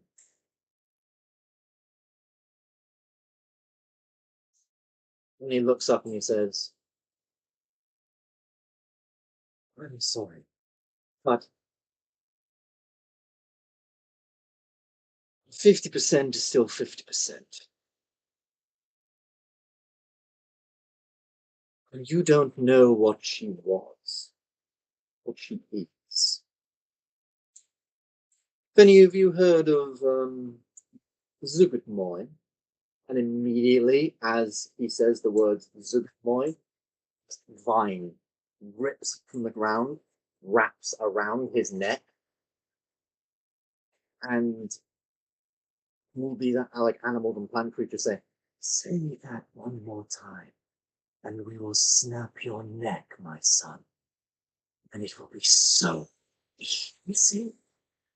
And this vine just gets tighter and tighter, and thorns begin growing from this vine. What are you guys doing? He sort of looks to you like, Can I try and chop the vine? try and chop the vine. Yeah, absolutely. Roll me an attack.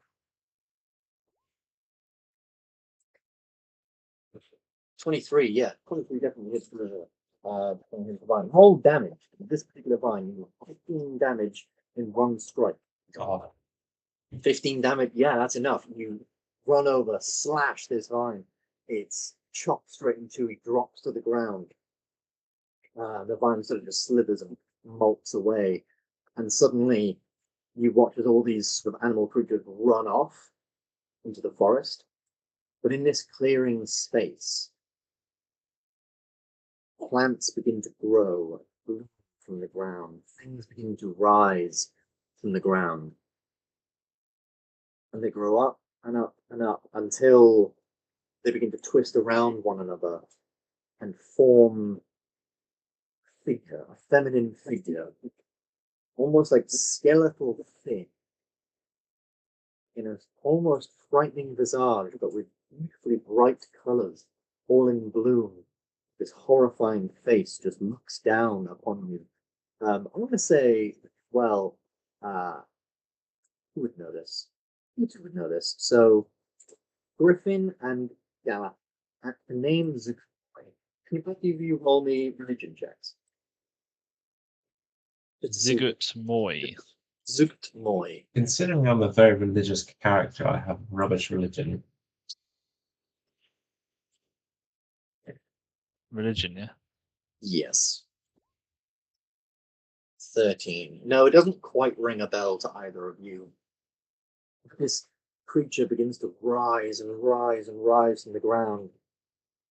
This almost skeletal woman-like sort of creature, and she almost has, like all these like fungal growths sort of grow back on her head, almost looks like this new like growing hair, and she grows taller and taller as she literally like grows as the plants sort of wrap around her. They form parts of her. She just growing and growing.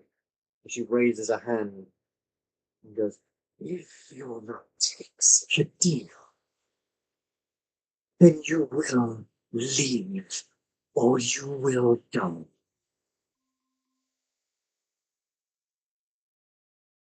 Each of you warriors have a choice. Cut Killian down right now, my ignorant, insolent child, or I will be forced to be violent once more. Choose. What was the option? Cut him down. Like kill him. Cut Killian down, or he will become violent. If we cannot reach an agreement, if you and Killian cannot reach an agreement, maybe we can between us. Giving Killian back crown meant he would give us something that we're looking for, something that is apparently in your possession now as owner of the grove. If you will give us that, we can walk away from this and leave you to deal with your land the way you want, and leave Killian as the outcast. He looks at you almost concerned, but Killian just says, "No, she won't help you. She won't give you anything. And besides, what would me and the Raven Queen, very, very good friends, what would she think if you were to just give me up to this?" I don't think she'd have an issue with the way you've behaved. There's consequences for your actions. What would she think for giving you up to this demon? And as he says the word demon, a vine wraps around his stomach and pulls him toward the tree, and he's almost like pinned to this tree. Like, ah! And he's like gasping and tearing for breath.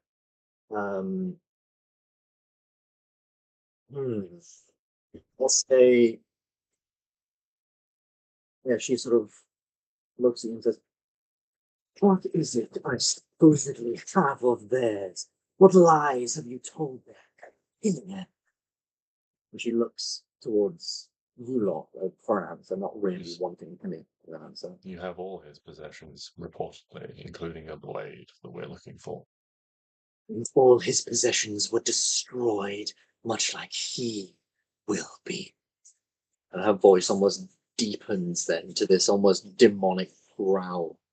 It's almost like scary for a second how sort of From what we're told, this thing could not be destroyed. It was broken into pieces, and this is one piece of a whole.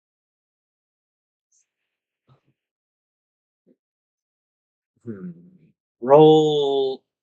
I'm gonna say this is a very tense situation. Not expect. So you're trying to argue, obviously, for just this thing, and then that. Yeah, I think she will just say, "I am not aware of any pieces of things." But Killian just shouts out, "You don't get it. Help me." I think he's like just being crushed by this vine. One big vine's crushing him. Yeah, there's like one vine is essentially like crushing him to a tree, like grown out of the tree, pulling him into the tree and like crushing him from the weight. And she is stood on the other end of the clearing, and she's like right, 15 feet of movement. You can attack her. 15 feet of movement. You can help him. This is like a, like when people are trying to decide who the gold loves more, sort of thing. Mm. You either Was go it? to her or you go to him in a offensive stance. Let's look at Felix and say, "Who we helping? Who we That backing?" blade. We need that blade more than anything. That's the whole reason we came here. Okay, I'm gonna chop the vine that's holding Killian. Yeah. 32 does hit. You need 15 damage or more to destroy it in one foul swoop. I'll do that, and then I'll pump level 1 smite in there, which is 2d6.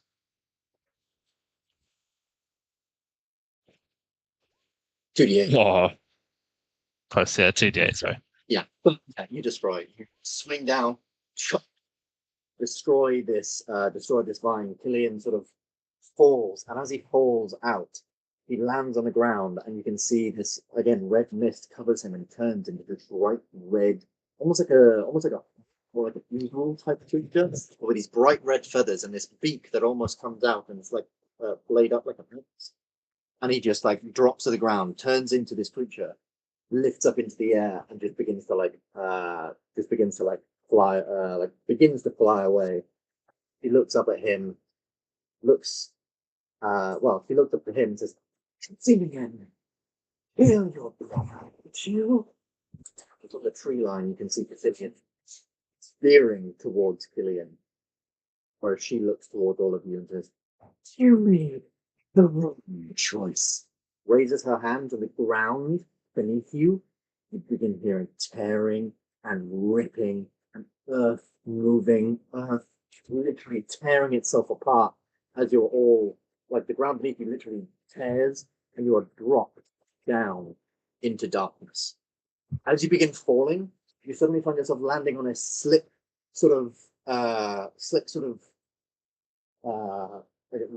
ground, like slick with stones and gravel, and you begin just sliding down this long slide into darkness. But as you begin sliding, you can see all along this like massive cave interior. There's like lots of like these like purple gems and things that you can just about somewhat see to light your way. And you are now literally in like an Uncharted 4 Tomb Raider style slide going down this space. Can I get everyone to make me an acrobatics check just to try and, as they land themselves in the armor and things like that, into a sort of sliding. Jesus Christ. Oh my gosh. Oh, fair enough.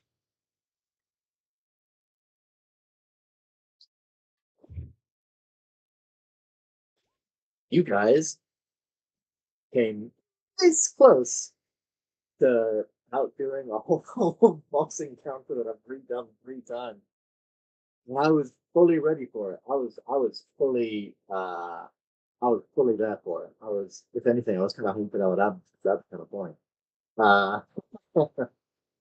Right, so it's just Galahad. Galahad, you land.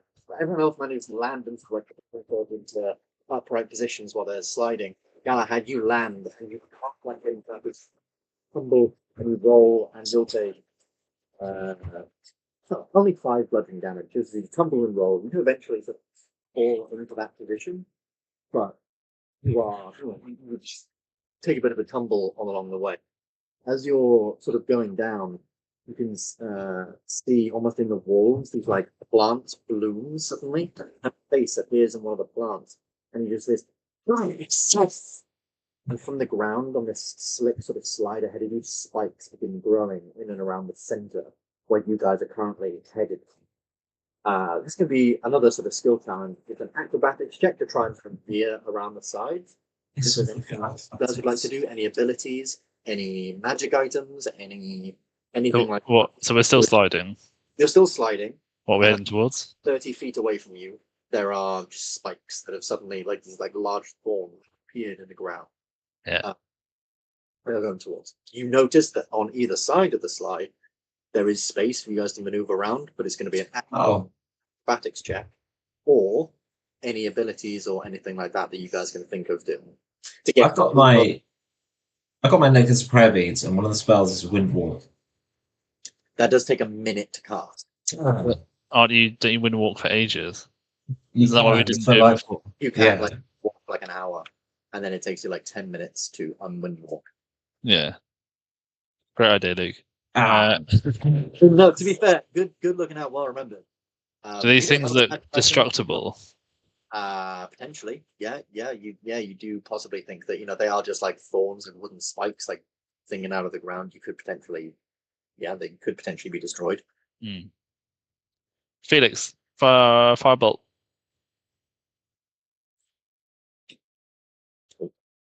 He's looking. He's concentrating. Now's not the time to ignore me. To do that, I'm just thinking about something else. I'm just thinking about a better fucking idea, you idiot. Yeah, the thing is, we're dead now. We've hit them. Yeah, unfortunately, it's fine. I'm going. That's the wrong creature. That's what I'm looking for.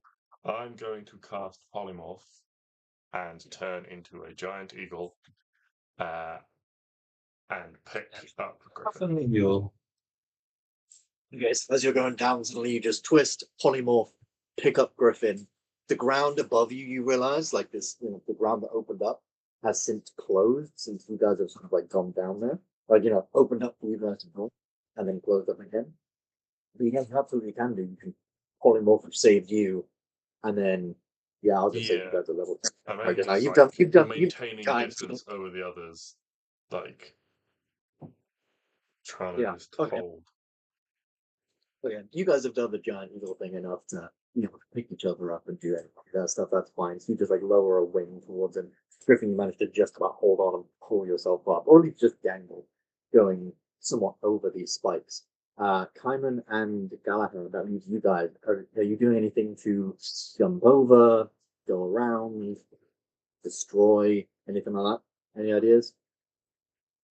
Griffin, you can still like firebolt down, right, to try and.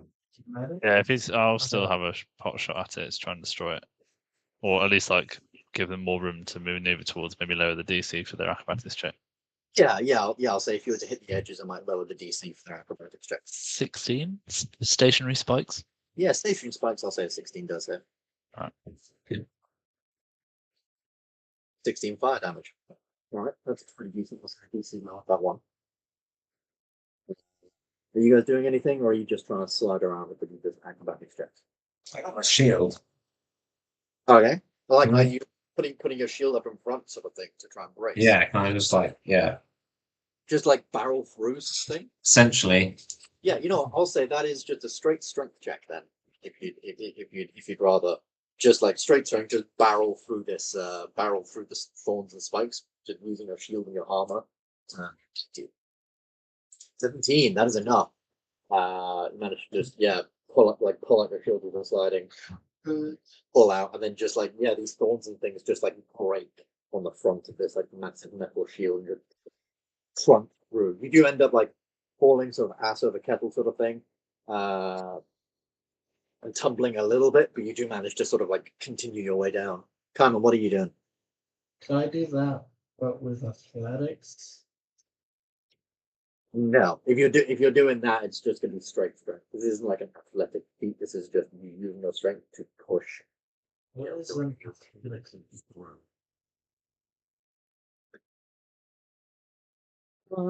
So roll me a strength check. What is an athletic action? That would be like trying to jump over them would be an athletic action. Trying to I don't know. No, that would be the only thing I could think of this particular time. 20, yeah, easily. You manage to sort of like just push your feet in front, maybe your tail slightly helps you, and you just fling yourself up over and then you land kind of hard on the other side, where you do manage to sort of land and push yourself round while the giant eagle and the giant eagle and the paladin are sort of like swooping and flying down. As you're sort of continuing to go down, another plant blooms, and you just suddenly you hit it.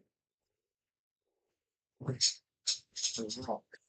Large boulders just begin to fall from the ceiling at a point ahead of you, almost like a shower of boulders. What's wrong there? It would still affect a giant eagle flying through. Yeah. But also, this is potentially like almost seemingly well timed to land on the falling people as well. I don't think there's much I can do. I think I'm very much at Felix's mercy here. True. You could try and Dodge well, son. destroy the boulders, cast shield. Can I get? I can't get eyes on them, can I? Anything to help yourself. I mean, yeah, you can certainly get eyes on the people down below you. No, I can't get eyes on the boulders falling. Yeah, they're falling ahead of you. This is like a large cavernous space, like a big. Oh, so it's not affecting Felix and I. Oh no, it is. They're still gonna fall like on you guys, Hmm. but this is like such a large space that you can see above you, like where they're going to fall. Yeah. I mean, this is like the part in the video game where there's just like the thing collapsing behind you, so you have to keep moving forwards. Yeah. I'll shout out to Kyman and I'll try and guide them so that they hopefully get advantage on their rolls. Yeah. You are at the mercy of Felix. If you fail, you'll be affecting Griffin as well. But I'll say the other two have call out to them sort of where the best places are and how to sort of avoid them. We'll say for that though, make a perception check. I'll say a perception check. Just to sort of like try. Not good help, boys. Give these things. Go left. Shit, my left, you idiot. yeah, it's pretty much that. Two on the ground. What are you guys doing as you're sliding? You can see above you these rocks and outward stuff rumble down above. Leaping worked the first time. So I'm just leapfrogging the. I mean, it's exactly gonna you go through a shower of rocks, but sure. It looks like it worked. I mean, no, I'm gonna say that jumping doesn't help you go through a shower of rocks. You're just traveling through the shower of rocks in a different way. And it worked. You can't just roll. It worked. Stay It worked so well. Oh, so you say I can't use athletics. I mean, if you can think of another way to use athletics, sure. Jumping. I run fast. What about you, Galahad? Do you have any ideas of how you might protect yourself before you do or whatever?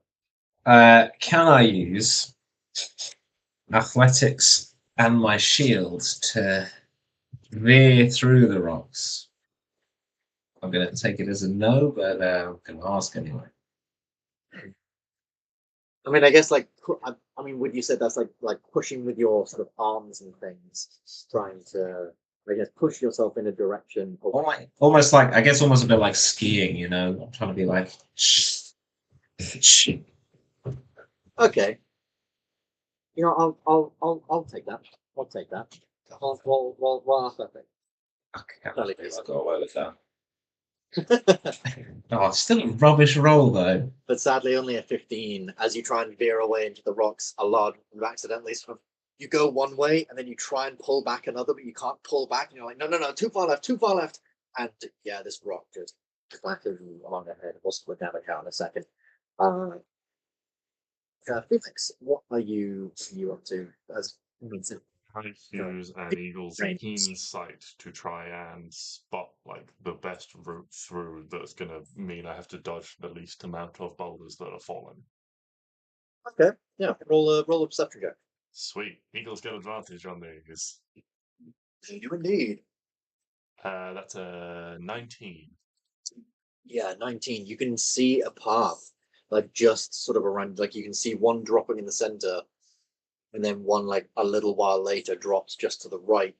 But like there's loads to the left, and you think, oh yeah, if I can just weave a path through them, and you do. And Griffin, as you're sort of like holding on and trying to call out to people, maybe one of the reasons why you're so like, one of the reasons why you're so disorientated is because suddenly, just without warning, you're spun around to the side as Felix does this like incredible, just like spinning thing through this sort of like shower of rocks to avoid like this sort of like falling rocks.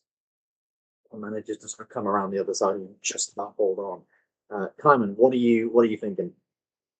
Galahad used athletics to push himself around almost like a ski through with his shield.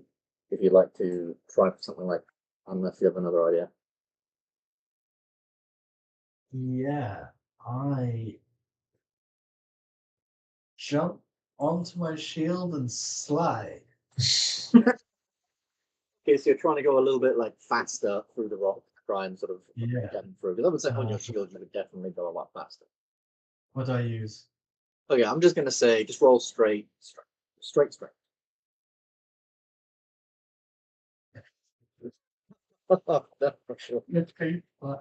Sadly, the guys on the ground are not having a good time, and they get clattered with rocks, and you're each going to take a little bit of damage as boulders fall on your face.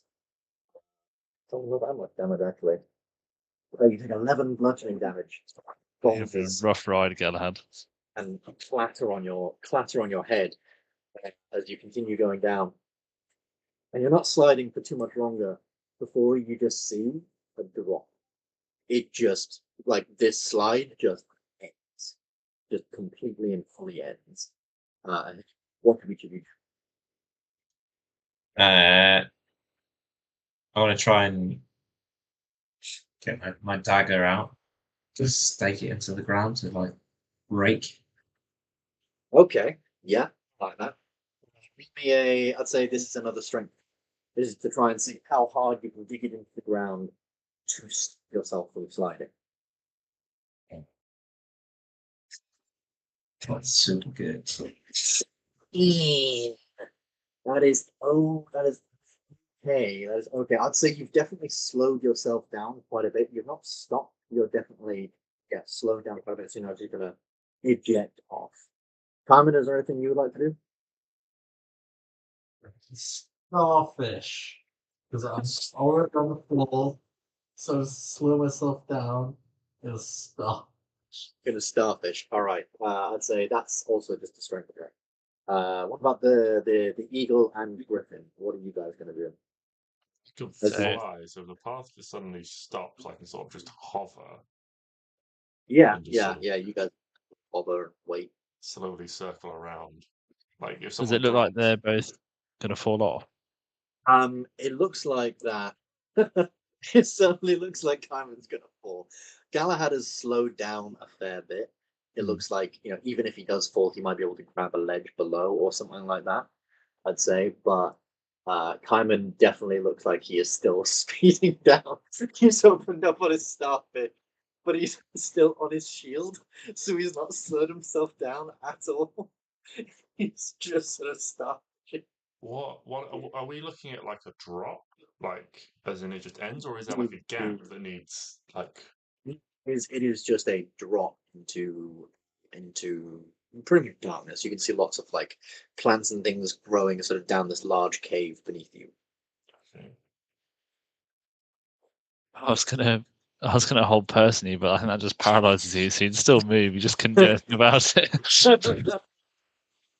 Oh god, it I tricky would say dicky. that with your perception as an eagle as well, I would say you would be able to see that it goes down maybe around sort of 100, 120 feet before you can see a light at the bottom. You could almost go large like funnel, and wherever this funnel like leads into, there is light. Okay. Could I like swoop in really quickly and try and sort of like drop Griffin off where he can just sort of land and hold himself and try and grab Kaiman to like slow him down? Yeah. I would say with Kaiman's roll, this will be fairly difficult. So you'll have to like go down, drop Griffin off, and then in that same motion, grab Kaiman. Yeah, I'm thinking if I can sort of like, if Griffin's on my back, is climbing up on my back, if I can like sort of drop him off and then try and like talon grab Kaiman and just slow him down to maybe give him like a reroll or something like that, another attempt to try and slow Okay, himself because I can. I'll say this: roll me an attack roll with your talons then to try and Okay. grab him. Plus 5. D20 plus 5. Against Kaiman's like thing, this will just be a general thing. That's an 11. That is an 11. As you sort of swing by and try and grab him, sadly, you just about scrape against the sort of hardness of his shoulder blades. Kaiman just keeps going down and down. And though Galahad, will say for the sake of brevity, as it's 10:30, you manage to slow down to a almost like pretty much a stop right on the edge. You're holding on, but it's pretty much a stop. Griffin, you've like just jumped off and you just landed on this like slick path. You're also holding on. Kaiman, you'll watch as he just falls off the edge. Kaiman, I will allow you one dexterity saving throw to try and grab onto something, anything at the edge of this path before you fall 120 feet down into this funneling area. Oh dear. Just Kaiman turns, tries to grab onto something, and Kaiman falls and falls and falls into darkness. Bye. Hey, guys. Thank you all. Thank you all for joining me. That is certainly an interesting place to pick up from next session. Fair fucking play. You guys made some very, very good points, and I was almost tempted to just give it to you, but I was like, no, I can't just give it to them. I need to make them roll something. And though some of you had very good rolls, others of you didn't quite just make it. Particularly that like final roll. So frustrating. It was so close. Yeah. And as well, like he only has a +3 to his wisdom. And with a 16, I was like, that's more than 50% chance they'll make that. That was pretty decent. And he was like, very much on the edge. On one hand, he gets what he wants. And on the other hand, he doesn't quite fully get. Are you going to take 12d6, Carmen? Is that how you said? 120 feet? 120 feet. Is that 12d6? That would be 12d6. Yes. That's fine. There's a lot of 6s in that as well. That's a bit. Yeah. We like Kaiman's there's a lot of 1s there. That's 12d6. If he doesn't bump into anything on the way down, as you remember, it's a funnel. So he'll take 12d6 when he first hits something, fall down the funnel, then who knows how far that's a drop. It was nice knowing you, mate. Shield when I hit something? I mean, you have, Ryan, you have a try and think of a way to survive this fall. And all of you have a week to figure out a way to try and I have a survive question. this fall. I think it's a very fitting end for climbing. Does plane shift work? You know what? That's a very good question. I just go to a different plane in order not to die. You can go to a different plane, you will just snap to a different plane and go there. I will say this, wouldn't want to kill any of you from just falling. I think that's I don't mind giving you a fuck ton of damage from falling, but I wouldn't like to just straight up kill any of you from falling. Particularly level 16 characters that are literally taking on gods. So Hey, we're not immune from it. not immune. And you know, if you decide to jump off the edge of the world, hit whatever falls, yeah, I'm just gonna say you die, but I wouldn't design anything in a dungeon that's just if you fail your rolls, you fall and die. Maybe if you fail on your rolls, you fall and take a big lump of damage. But we'll see what that is if you can't think of anything by next week. I'm not sure what I can do. You know, like people fall pretty fast. Every time I hit something or I fall down, and I can try and grab it. If I take this max damage, I could take that 12 times 6. Yeah, 12 times 6. So you would take 70. 72 damage max. So I can hit something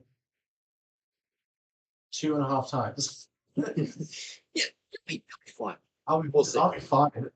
Yeah. If anything, this is fast travel. This is pod racing. You can do the like the Hulk thing from like the first Avengers film where he catches Iron Man, where he like jumps and just like punches into the building and just slides down. Oh, If I don't keep playing ones, yeah. that was cool. I'll try. Anyway, thank you all for joining this week. Hope you all enjoyed. That was quite a fun session. Yeah, any It's very good. stations, anything like that, would appreciate it.